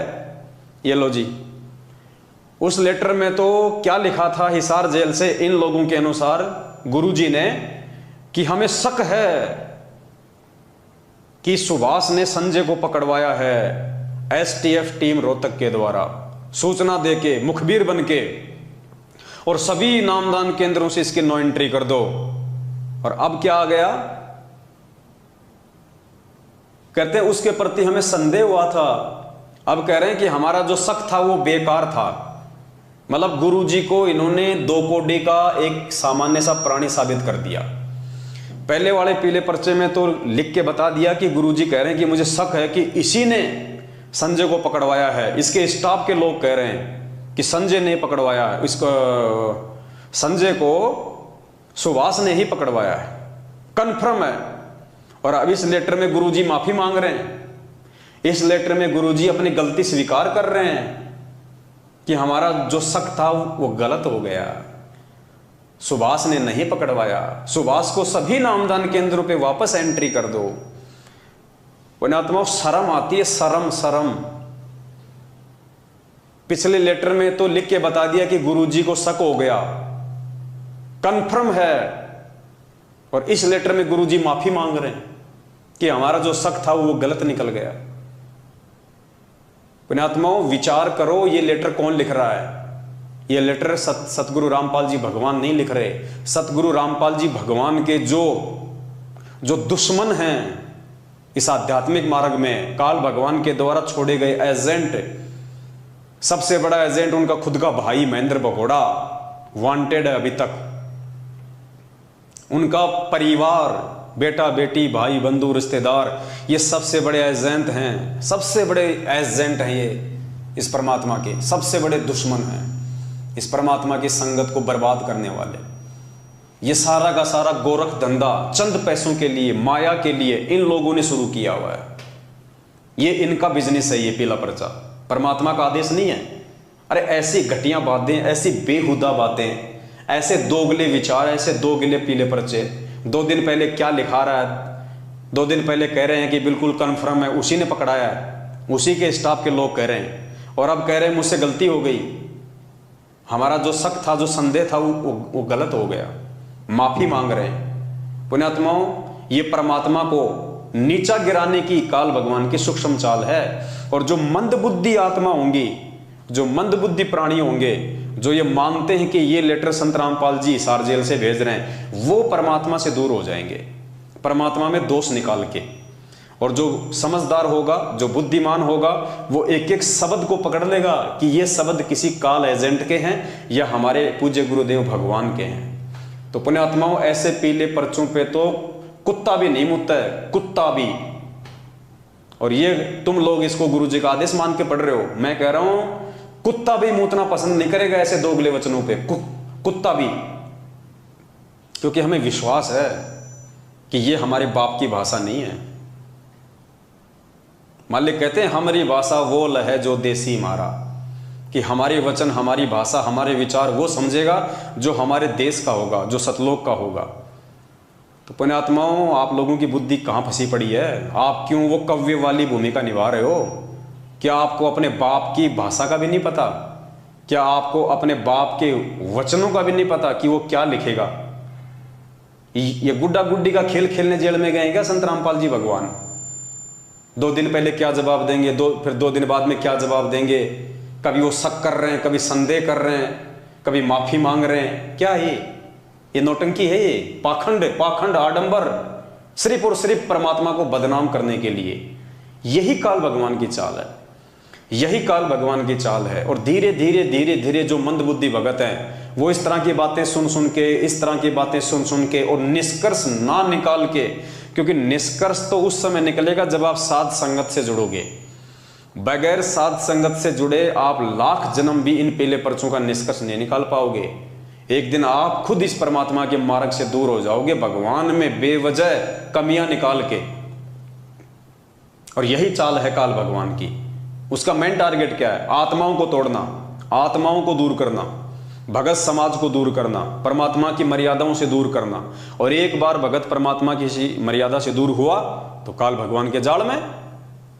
मालिक कहते हैं जब तक हंसा हमरी आना, काल लगे ना तेरा बाणा। तो मर्यादा में तो किसी को छोड़ा ही नहीं मैनेजमेंट ने, सबकी मर्यादा तोड़वा दी। तो सबके ऊपर काल भगवान बैठा है। किसी की बुद्धि में ये बातें नहीं आ रही कि इनमें क्या लिखा हुआ है, ये क्या है, हकीकत क्या है, हम क्या पढ़ रहे हैं रोजाना, हमें क्या पढ़ना चाहिए था। कोई परमात्मा का कोई सही संदेश आज तक भेजा इन लोगों ने? कोई ज्ञान की बातें इन पीले पर्चों में आई आज तक? कोई ऐसी बातें जो भक्ति के प्रति हमारा मतलब हमारे मन में जो है वो दृढ़ता पैदा हो, हमारे मन में विश्वास पैदा हो? क्या आज तक ऐसी कोई बात इन पीले पर्चों में आई? इसलिए दास कहता है कि इन पीले पर्चों में जो तुम लोग इनको समझते हो कि गुरु जी के आदेश हैं, मंदबुद्धि लोग, साध संगत के अलावा जितने भी लोग हैं जो इनको फॉलो करते हैं, इन आदेशों को, इन बातों को मानते हैं, मैं कहता हूं इनमें कुत्ते भी मूतना पसंद नहीं करें ज्ञान आधार से।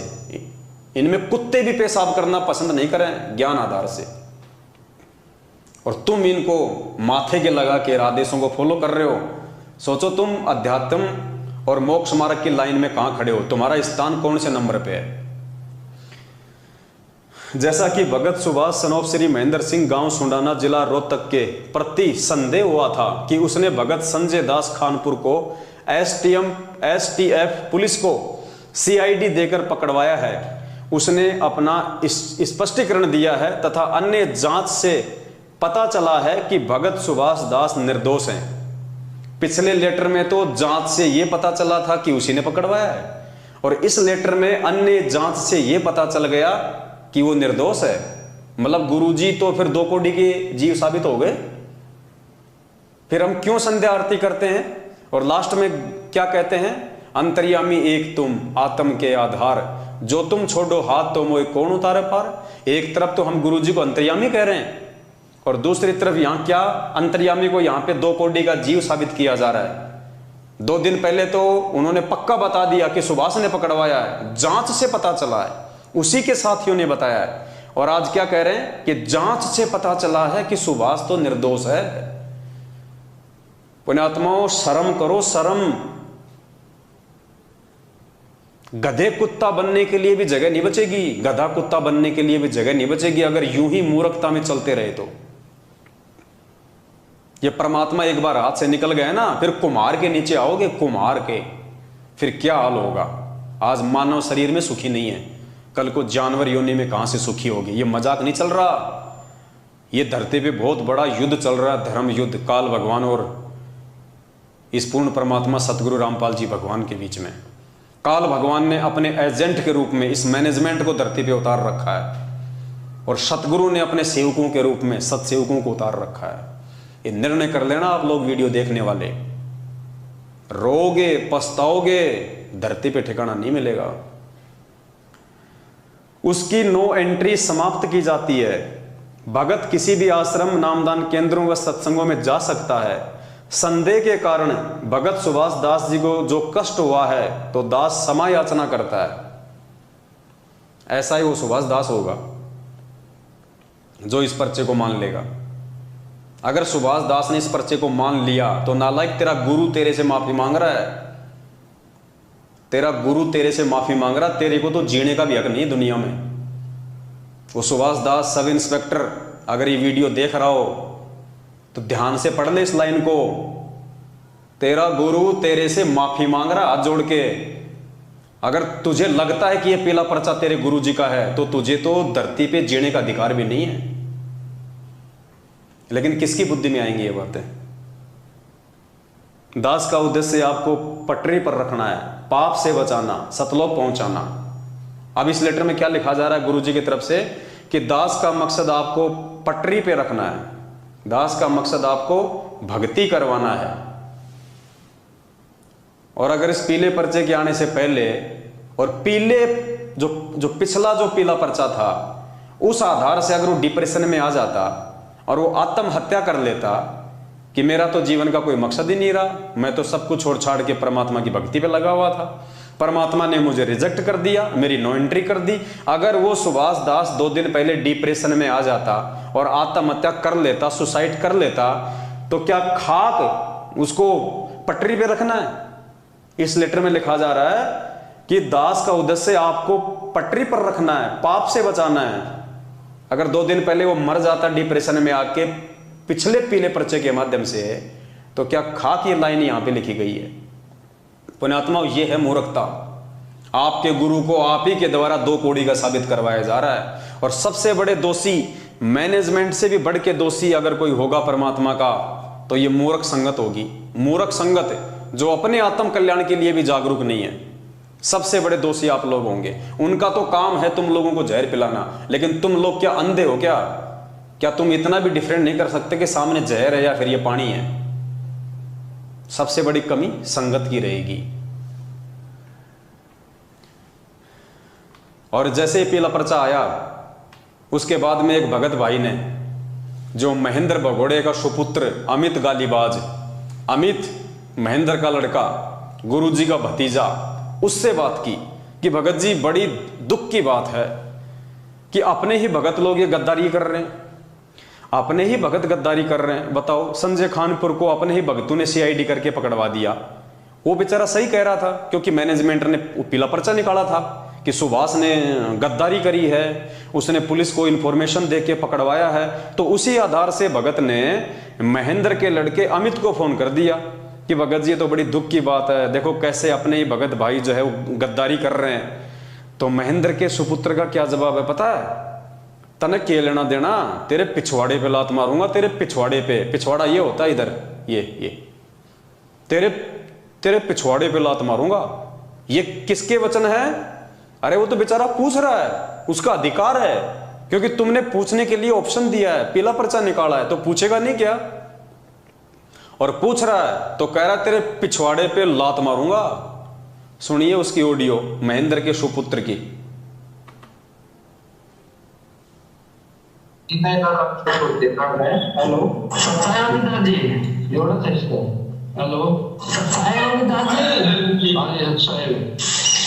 भगत जी बड़ा दुख हुआ या मंजू बहन जी के पति को पकड़ के पुलिस ले गई, एसटीएफ की टीम। कौन बोल रहे हैं आप? मैं डिस्ट्रिक्ट इंदौर से बोल रहा हूँ, हरीश दास। आप बताओ क्या दिक्कत है?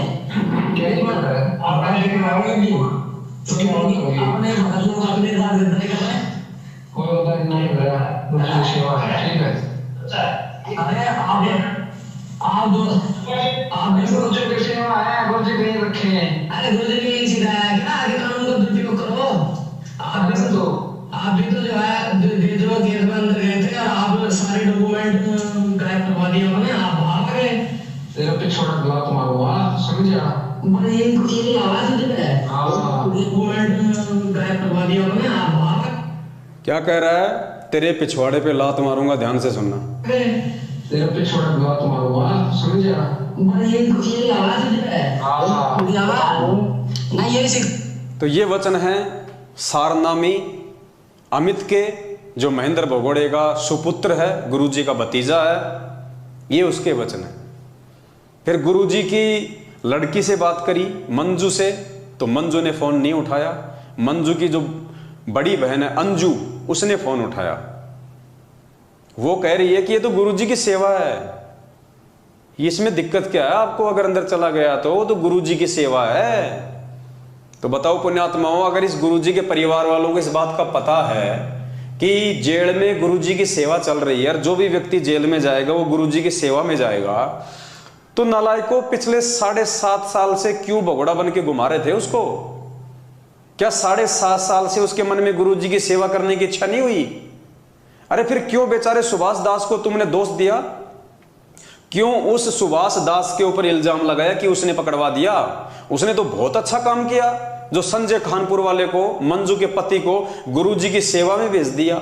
जिस सेवा से वो 7 साल से छुपता हुआ फिर रहा था, उसने तो बहुत नेक काम किया, जो संजय खानपुर वाले को गुरुजी की सेवा में जेल भेज दिया। तुमने तो उसका धन्यवाद करना चाहिए, और तुम उसके नाम का पीला पर्चा निकाल रहे हो कि उसने गद्दारी करी है। देख लो पुण्यात्मा, ये दोगली बातें इन लोगों की। एक तरफ तो कह रहे हैं कि वो तो गुरुजी की सेवा में है, सुन लीजिए, उसकी भी ऑडियो सुन लीजिए। हेलो हेलो मंजू बहन जी, सब्सक्राइब अंजू आंटी है, सब्सक्राइब हाँ जी, सब्सक्राइब बहन जी, सब्सक्राइब बोलो भगत जी। भगत जी, बहन जी ये एक पीला पर्चा आया था, उसमें देखा था ये है कि आपने भगत जी लोग भक्तों के साथ गद्दारी कर रहे हैं। हेलो हाँ जी, सब्सक्राइब। कौन सा पीला पर्चा आया है? अरे ये कोऑर्डिनेटर जो भेजते हैं, हाँ फिर तो उसमें ये संजय खानपुर वाले कि अपने भगत ने किसी ने पकड़वाया है। हाँ पुलिस में जो है, हाँ हाँ भगत जी, हाँ तो अपने भगत लोग गद्दारी कर रहे हैं ना। हेलो हेलो, आपको क्या करना था? आपको फिर उससे आप नहीं अपना काम है, भक्ति करो, सेवा करो। नहीं, बड़ा दुख हो रहा है ना सुन के बहन जी, इसलिए तो फोन किया था मैंने, बहुत दुख हुआ मतलब सुन गया था। हाँ कोई नहीं भगत जी, वो तो गुरुजी की अपने सेवा पे गए है ना। अच्छा गया था। हाँ कोई ध्यान से सुनना पुण्यात्माओं, गुरुजी की बड़ी लड़की अंजू, मंजू की बहन क्या कह रही है कि मेरे जीजाजी तो सेवा में गए हैं। क्या हुआ? तो वो तो गुरुजी की सेवा में गए हैं। ध्यान से सुनना। नहीं भगत जी, वो तो गुरुजी की अपने सेवा पे गए है ना। अच्छा बहन जी, एक बात बताइए, ये गुरुजी की बड़ी लड़की के स्टेटमेंट हैं कि वो तो गुरुजी की सेवा में गया है। अब बताओ, 7 साल से उसको गुरुजी की याद नहीं आई, 7 साल से उसको गुरुजी की सेवा करने की याद नहीं आई।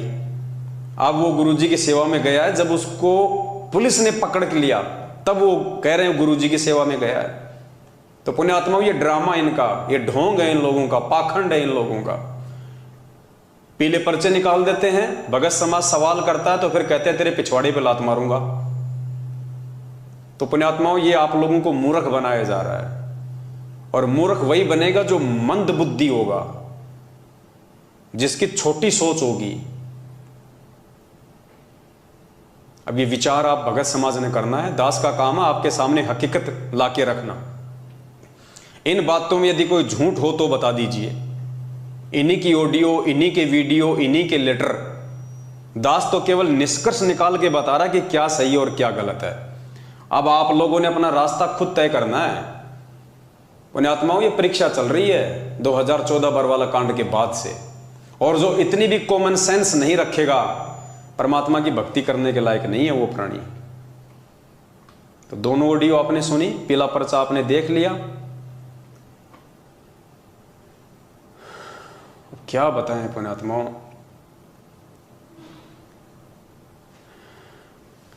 और बहुत सारी बातें हैं, समय ज्यादा हो जाएगा, इसलिए दास प्रार्थना करेगा। आप जो ये फोटो देख रहे हैं यहां पे,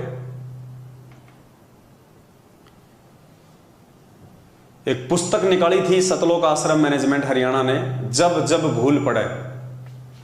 मासिक पाठ यानी महीने में एक बार पढ़ना जरूरी है, गुरुजी का आदेश है। आजकल इस पुस्तक को पढ़ने के लिए भगत समाज को पीले पर्चे भेज भेज के बहुत ज्यादा जो है वो दबाव दिया जा रहा है कि गुरुजी का सख्त आदेश है, गुरुजी का सख्त आदेश है, आपने इस पुस्तक को पढ़ना है, गुरुजी का सख्त आदेश है, आपने इस पुस्तक को पढ़ना है। विशेष तौर से भगत समाज के ऊपर जोर दिया जा रहा है। तो परमात्मा ने दास को प्रेरणा की, आने वाले दिनों में दास आपको विस्तार से ये पुस्तक पढ़ाएगा, विस्तार से। इस पुस्तक के अंदर 22 पॉइंट हैं टोटल, 1 से लेके 22 तक पॉइंट हैं। 22 वीडियो बनेंगे, टोटल 22 वीडियो बनेंगे। एक दिन छोड़ के एक दिन हम इस पुस्तक पे आएंगे। हम लोग इस पुस्तक का पूरा जो निष्कर्ष है वो निकाल के हम समझेंगे कि वास्तव में पुस्तक क्या है। और पुण्यात्मा, इस पुस्तक को पढ़ना बहुत जरूरी है। इस पुस्तक को पढ़ने से हमारे बहुत सारे कंसेप्ट क्लियर होंगे और वास्तव में यह पुस्तक भगत समाज को जगाने के लिए, सतलोक आश्रम मैनेजमेंट हरियाणा के पाखंड से बाहर निकालने के लिए। यह पुस्तक कोई आपको कोई संजय से सावधान करने के लिए नहीं लिखी गई। संजय जो पाखंडी है, जो गुरुद्रोही है, जो अपने आप को गुरुदेव, जो अपने आप को गुरु नानक जी की आत्मा बताता है, जो मनमुखी रूप से जो गुरु बन चुका है, वो तो है ही पाखंडी, वो तो है ही गुरुद्रोही।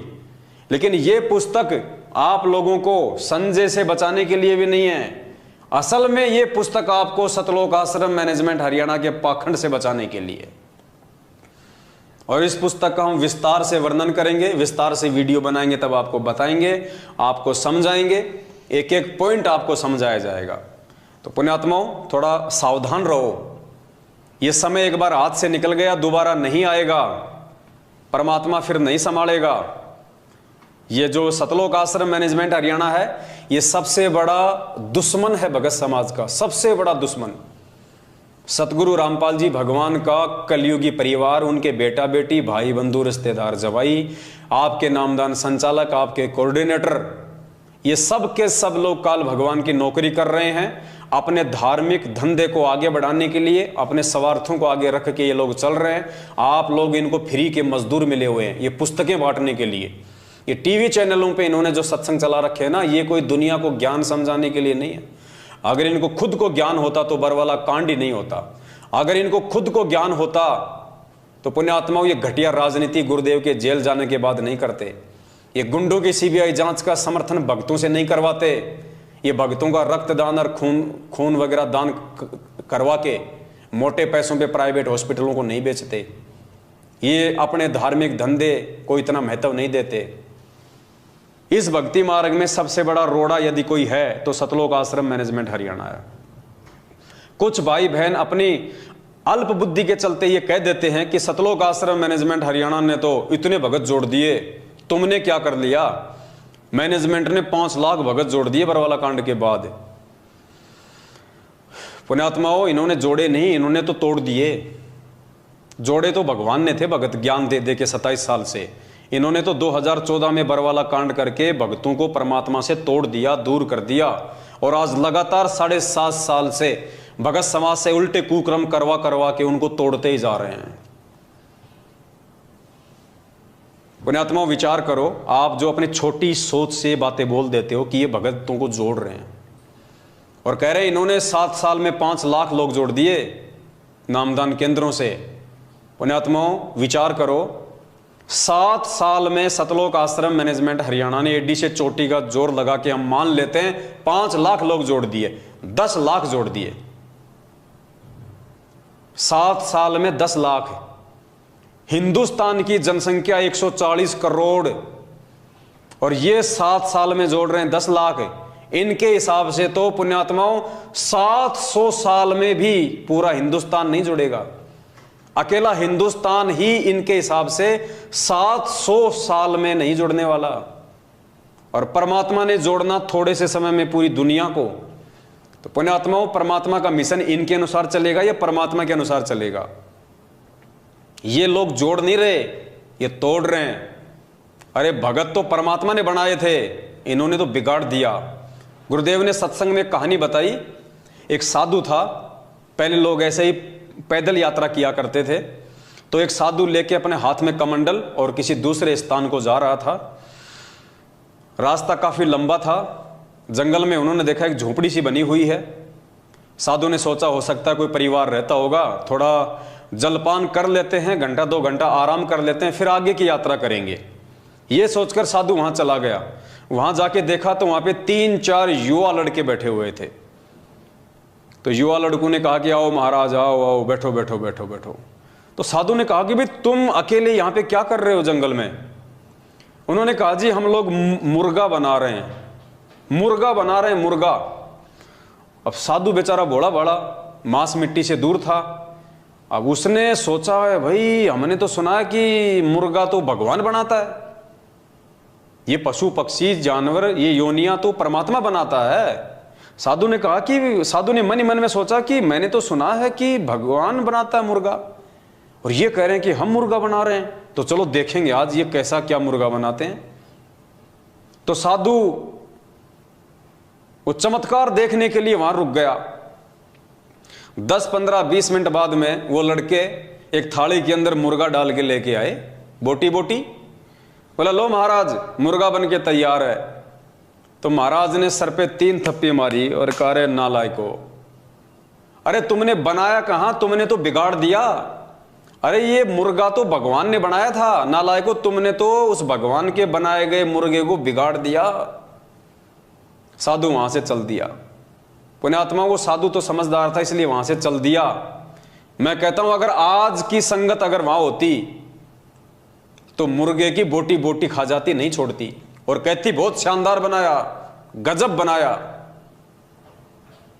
तो पुण्यात्माओं उस मुर्गे की तरह इस नालायक सतलोक आश्रम मैनेजमेंट हरियाणा ने, गुरुदेव के परिवार वालों ने संगत को बिगाड़ दिया। बनाया तो भगवान ने था। अरे भगत तो भगवान ने बनाए थे 2014 से पहले। 27 साल की मेहनत से, ज्ञान दे दे के, मर्यादा में रख रख के, 5 यज्ञ आश्रम में बुला के, करवा करवा के, भगत तो भगवान ने बनाए थे। नालायको तुमने तो उस मुर्गे की तरह भगतों को बिगाड़ दिया। आज ये राजनीति करवा करवा के, आरक्षणों में बैठा बैठा के, इन भक्तों का ज्योति पाठ और दान का पैसा हरियाणा के जाट आरक्षण में लुटा के, आनंदपाल सिंह जैसे गैंगस्टर की सीबीआई जांच में लगा के, नालायको तुमने तो भगवान के बनाए गए भक्तों को बिगाड़ दिया उस मुर्गे की तरह। तो मेरा सभी समझदार भाई बहनों से मेरी विनती है, मेरी प्रार्थना है, सबसे पहली बात तो इन फर्जी नामदान केंद्रों पे ना जाइए। आप लोग साध संगति से जुड़ जाइए और देखिए उसके बाद आपको कितना आनंद आता है परमात्मा की भक्ति में। और फिर भी यदि आप इन नामदान केंद्रों पे जाना नहीं छोड़ते हैं तो उत्तराखंड की जो घटना है उससे आप लोग सबक लीजिए। और आप लोग यदि नामदान केंद्रों पे जाते हैं, आपकी बहन बेटियां जाती हैं, तो आप उनके साथ में जाइए, अकेले ना भेजिए, वरना ये मसाज कर डालेंगे। ये राक्षस लोग बैठे हैं, बाद में ना आप घर के रहोगे ना घाट के, आपकी इज्जत को सरेआम नंगा कर दिया जाएगा। और मेरे पास यदि वो वीडियो आ गया तो बची खुची जो इज्जत है फिर वो दास उगाड़ देगा, क्योंकि दास की तो ड्यूटी यही है। जो मंदबुद्धि प्राणी इतना समझाने के बाद भी, इतना बताने के बाद भी, भगवान के द्वारा इतना ज्ञान दिए जाने के बाद भी जो नीर खीर का निवेरा नहीं कर सकता, उनकी इज्जत रखने का कोई मतलब नहीं है। और एक व्यक्ति की इज्जत यदि बाजार में नीलाम हो रही है और उस नीलाम होती हुई इज्जत को देख के अगर हजारों भगत भाई बहन समझ रहे हैं, जान रहे हैं, तो पुण्यात्माओं परमात्मा कहते हैं एक सेव को, जो गंदा सेव होता ना, उसको टोकरी से उठा के बाहर फेंकने में कोई शर्म नहीं है। तो अगर इन जैसे एक आध भक्तों की इज्जत को अगर समाज में अगर उगाड़ भी दिया जाए तो समाज समझेगा, समाज जानेगा, पहचानेगा कि वास्तव में संत रामपाल जी की आड़ में क्या खेल चल रहा है। जेल में बैठे हुए संत रामपाल जी की आड़ में बाहर ये फर्जी नामदान केंद्र खोल खोल के अपने धार्मिक धंधे के लोग कैसे उनको बदनाम करने में लगे हुए हैं, कैसे लोग भक्तों के साथ में ऐसी ऐसी घटिया हरकतें करने में लगे हुए हैं, कैसे लोग भगत समाज की मर्यादाओं को तार तार कर रहे हैं। तो पुण्यात्माओं समय नहीं है, विनाशकारी समय बेहद नजदीक है। बाद में रोओगे, पछताओगे। ये संदेशे बार बार नहीं मिलेंगे आपको आने वाले समय में, क्योंकि विश्व युद्ध छिड़ेगा। किसी का बाप नहीं रोक सकता विश्व युद्ध, खुद गुरुदेव भी विश्व युद्ध को नहीं रोकेंगे, क्योंकि आदरणीय गरीबदास जी महाराज जी के माध्यम से परमात्मा ने 300 साल पहले ही असुर निकंदन रमैणी में लिख दिया था, आवेगा काबुल से, आवेगा दक्खन से दीवाना काबुल का, काल किल किलियम गल है तुर्काना, किल किलियम अवतार कला, जीतन जंग झुंझुमला। ऐसा पुरुष आया कहता है गरीबदास, दिल्ली मंडल होई विलास नी कलंक राय। परमात्मा ने तीसरे विश्व युद्ध की भविष्यवाणी की हुई है। असुर निकंदन रमैणी का सरलार्थ पढ़ लेना इन चौपाइयों का, कि आवेगा दक्खन से दीवाना काबुल का, पढ़ लेना अच्छे से कान खोल के। पूरे विश्व में टहलका मचेगा, ज्यादातर मुस्लिम कंट्रियां आपस में कट के मर जाएंगी। अमेरिका, चीन और रसिया 90% इसका सत्यानाश होगा, नष्ट होगा, बचे कुचे लोगों को भारत शरण देगा। और ये सतगुरु रामपाल जी भगवान उस समय आएगा जब पूरी दुनिया में तहस नहस मच जाएगा, तहस नहस मच जाएगा। पूरे हिंदुस्तान में आर्मी शासन लागू होगा, मिलिट्री शासन लागू हो जाएगा, इमरजेंसी लग जाएगी जो सन 1984 में पंजाब में लगी थी। भयंकर स्थिति होगी, दाने दाने को लोग तरस जाएंगे, दाने दाने को। गंदी नाली में अगर कोई टुकड़ा पड़ा होगा रोटी का, अपनी जान बचाएंगे, कुत्ते की तरह उठा के खाएंगे। परमात्मा ने 1720 में जब गरीबदास जी महाराज जी आए थे, उस समय वहां पे दुर्भिक्ष पड़ा था, अकाल। और गरीबदास जी महाराज जी ने अपनी वाणी में कहा कि उस समय दिल्ली के राजाओं के क्या हाल हो गए थे। 1720 की बात है, ज्यादा लंबा इतिहास नहीं है। परमात्मा कहते हैं, शहजादे मांगत फिरें वो दिल्ली के उमराव। वो शहजादे, राजाओं के लड़के जिनको शहजादा कहा जाता है, दिल्ली के बादशाहों की औलाद, कहते हैं शहजादे मांगत फिरे वो दिल्ली के उमराव। एक एक रोटी मांगते फिरते थे वो राजाओं के लड़के, राजकुमार, शहजादे।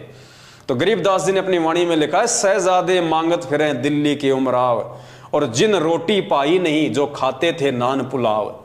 जो कभी नान पुलाव खाते थे ना, जो पनीर की सब्जियां खाते थे, परमात्मा कहते हैं उस 1720 के अकाल में अनाज की इतनी शॉर्टेज आ गई, वो दिल्ली के बादशाह भी रोटी का टुकड़ा टुकड़ा मांगते थे। और उसके बाद में सन 1877 में भारत देश में जो अकाल पड़ा, अंग्रेजों ने सारा का सारा अनाज अपने देश में ले लिया, भारत में भयंकर अकाल पड़ा। 1877 में जो कंकाल देखते हैं ना हॉस्पिटल में, डॉक्टर लोग रखते हैं नमूने के तौर पे कंकाल, वो स्थिति हो गई थी हमारे देश की। 34-35 करोड़ की जनसंख्या थी टोटल 1877 में, जिसमें से 5 करोड़ लोग भूखमरी के शिकार हुए थे, अकाल मौत मरे थे 5 करोड़ लोग, पेड़ की छाल तक खा गए थे उखाड़ के। और एक परिवार का मुखिया पूरी रात अपने परिवार का पहरा दिया करता था कि कहीं मेरे परिवार वाले मेंबर को उठा के कोई खा ना जाए। आदमी को आदमी खा रहा था, रातों को जाग के पहरा दिया करते थे लोग, कहीं मेरे बाल बच्चों को उठा के कोई खा ना जाए उनको कच्चा। पुण्यात्मा, वो समय आएगा तभी ये दुनिया संत रामपाल जी को परमात्मा मानेगी, वरना ऐसे जेल में बैठे हुए और देशद्रोह का मुकदमा लगे हुए संत रामपाल जी को कोई परमात्मा नहीं मानेगा। ये परमात्मा दुनिया को बंदर दिखाएगा। लेकिन सबसे विचारणीय विषय ये होगा कि उस समय उन मंदबुद्धि और बेबुद्धि भक्तों का क्या होगा जो आज साध संगति से ना जुड़ के अपनी मर्यादा तोड़ के परमात्मा से दूर होते जा रहे हैं। आप लोगों का क्या होगा उस समय। पुण्यात्माओं, ये बातें तुम्हें मजाक लग रही होंगी, ये मजाक नहीं है। 27 साल से भगवान चिल्ला चिल्ला के जेल में जाके बैठ गया, किसी ने नहीं सुनी। दुनिया के तो छोड़ो, आज खुद 90% उनके भगत उनकी बातों को भी यकीन नहीं कर रहे। आज उनके भगत उनको परमात्मा नहीं मान रहे, उनकी शिक्षाओं पे नहीं चल रहे। 27 साल से भगवान ने जो निर्मल ज्ञान दिया उसके विपरीत चल के अपने गुरु जी की धज्जियां उड़ा रहे हैं, उनके आदेशों की धज्जियां उड़ा रहे हैं।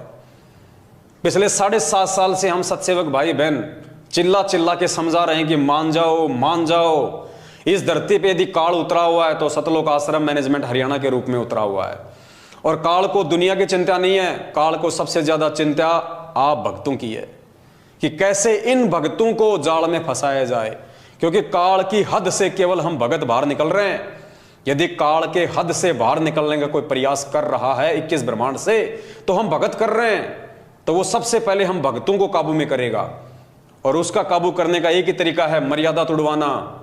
क्योंकि गुरु जी का वचन है, गरीबदास जी महाराज जी ने अपनी वाणी में लिखा है कि मुझे परमात्मा ने दुखी होते हुए कहा था कि गरीबदास, मैं समर्थ हूं, मैं परमात्मा हूं, अनंत कोटि ब्रह्मांड का स्वामी हूं, लेकिन भाई मैं क्या करूं, मेरी आंखों के सामने मेरे बच्चे मरते, मुझे बड़ा दुख होता है, मैं क्या करूं।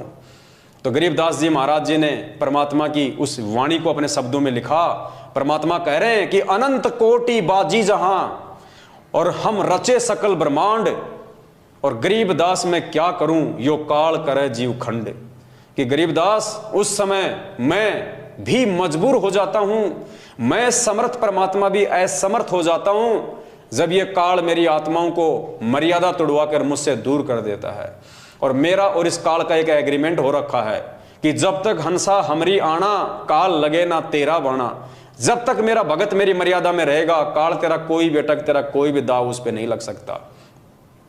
लेकिन जिस दिन मेरे भगत की मर्यादा टूटी, उसी दिन से वो मुझसे ऑटोमेटिक दूर हो जाएगा, फिर उसके ऊपर तेरा पैरा होगा। तो पुण्यात्माओं, आज वो काल भगवान जिसने खुद परमात्मा को वचन दिया था कि परमात्मा तीनों युगों में जीव थोड़े ले जाना, और जब वो कलयुग आवे तो जितने मर्जी जीव ले जाना। तो पुण्यात्माओं, आज ये कलयुग है, बिचली पीढ़ी। काल ने खुद वचन दे रखा भगवान को, तो काल चादर ओढ़ के नहीं सो रहा।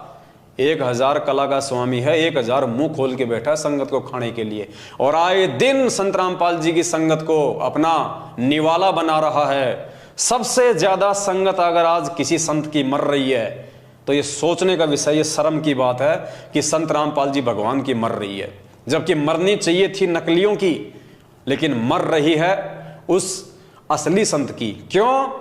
मर्यादा टूटने के चलते। मर्यादा कौन तोड़वा रहा है? संत रामपाल जी भगवान का कलयुगी परिवार, उनके बेटा बेटी भाई बंधु रिश्तेदार, ये कोऑर्डिनेटर, ये नामदान संचालक, ये पीले पर्चे निकाल निकाल के, फर्जी लेटर निकाल निकाल के, नकली ऑडियो निकलवा के। भाई ये कलयुग है, मशीनरी युग। जब एक नरेंद्र मोदी की सैकड़ों लोग हूबहू आवाज निकाल सकते हैं, धर्मेंद्र की हूबहू आवाज निकाल सकते हैं, अमिताभ बच्चन की हूबहू आवाज निकाल सकते हैं, एक व्यक्ति, एक मिमिक्री आर्टिस्ट सैकड़ों लोगों की आवाज निकाल देता है, और उनसे भी बेहतर जानवरों तक की आवाज निकाल देता है, वो ट्रेन तक की आवाज निकाल देता है। पुण्यात्माओं, ये काल भगवान का भयंकर जाल है, ये बच्चा नहीं है। बच्चे आप और हम हैं जो समझ नहीं पा रहे, और साध संगति से ना जुड़ के सतलोक आश्रम मैनेजमेंट हरियाणा की अंधे होके गुलामी करने के चलते आए दिन मर्यादा तोड़ के परमात्मा से दिन ब दिन दूर होते जा रहे हैं। और अगर यही स्थिति रही तुम्हारी तो देखना पुण्यात्माओं, ये पीले पर्चे मीठा जहर है। तुम्हारा कोऑर्डिनेटर ये स्लो पॉइजन है, एक दिन तुम्हें निगल जाएगा।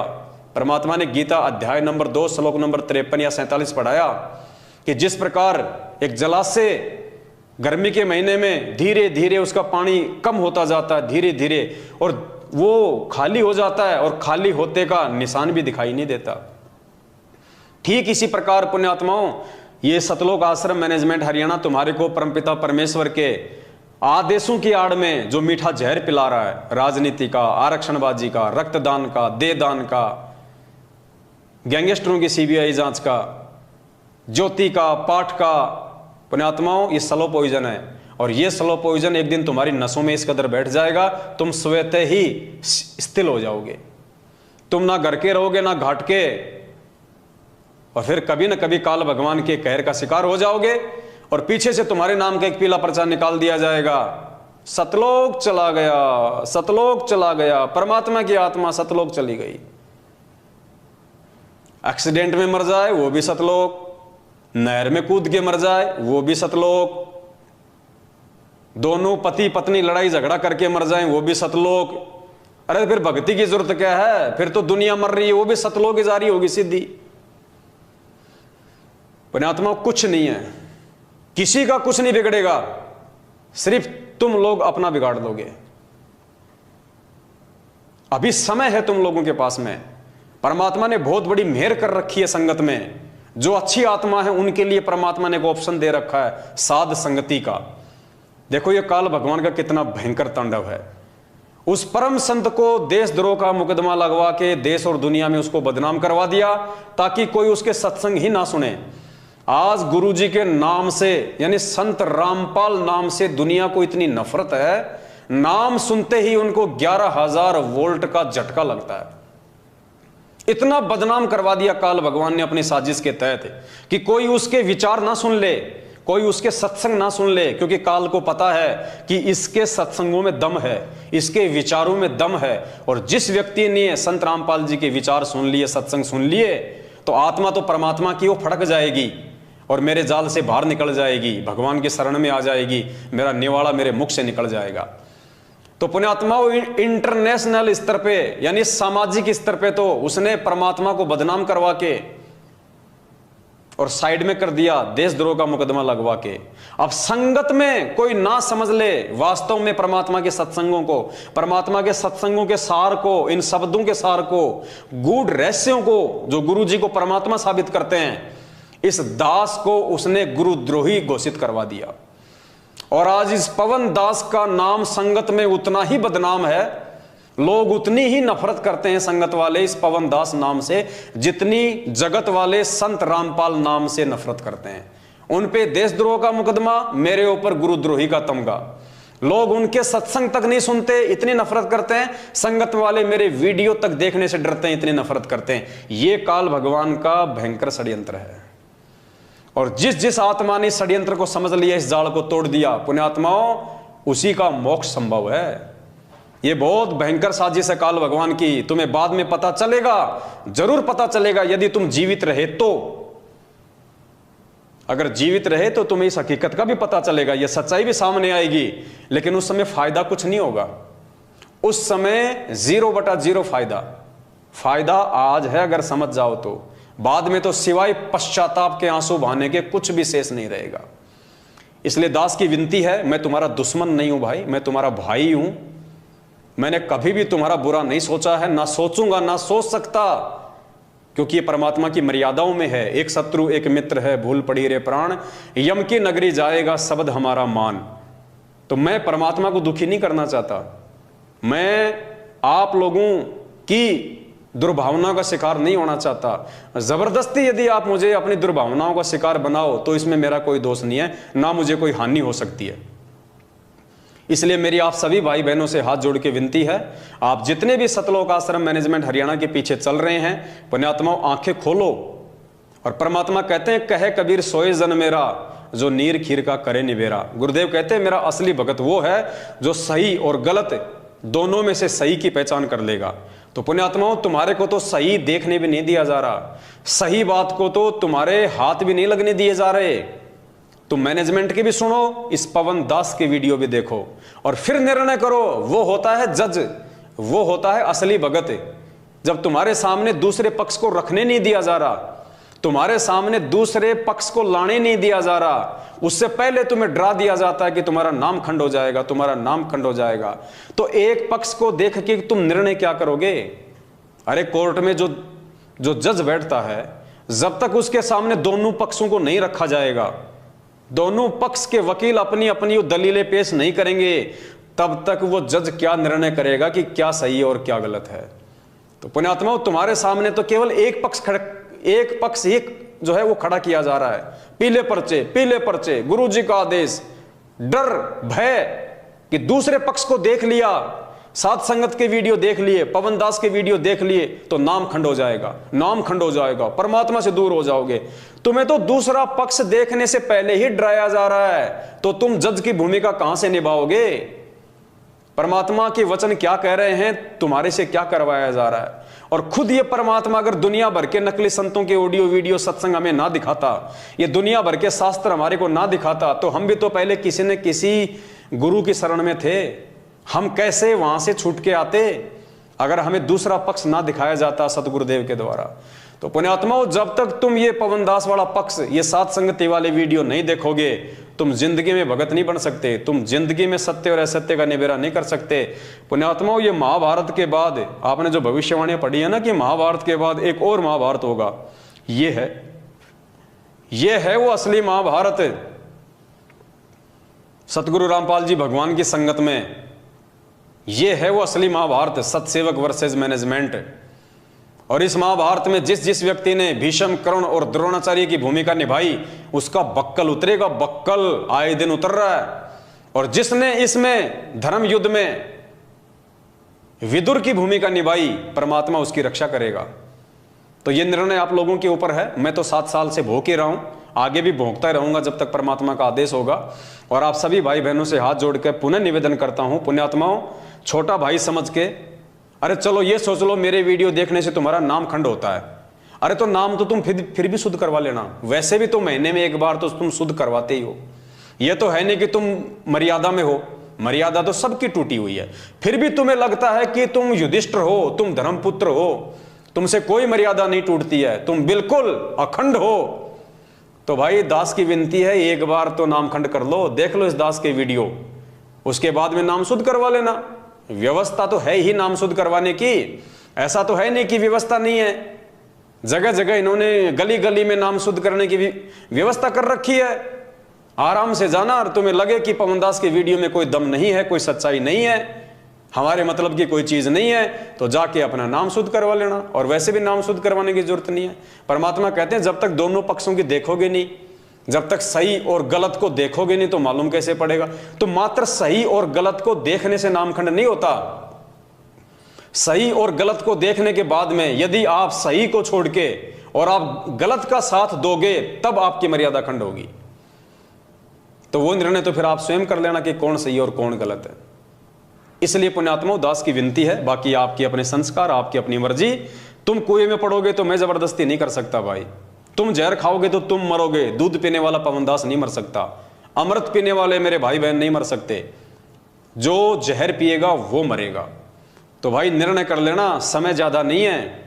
तुम लोग मैनेजमेंट के साथ मिलकर जहर पी रहे हो या साध संगतियों में आके अमृत पान कर रहे हो। बस दास की इतनी सी विनती है। बाकी आप सभी लोग समझदार हैं, ये कलयुग की बिचली पीढ़ी है, गोबर कोई नहीं खाता, सब लोग अनाज खाते हैं, इतनी बुद्धि सब रखते हैं। फिर भी बीच बीच में समझाने की आवश्यकता जहां पड़ेगी दास समझाता रहेगा। बस आज के लिए इतना, फिर परमात्मा दया करेंगे, फिर आप सभी भाई बहनों के सामने एक नई जानकारी, एक नया वीडियो लेके आएंगे। तब तक के लिए दास को दीजिए आज्ञा। बंदी छोड़ सतगुरु रामपाल जी भगवान की जय हो। सत साहिब।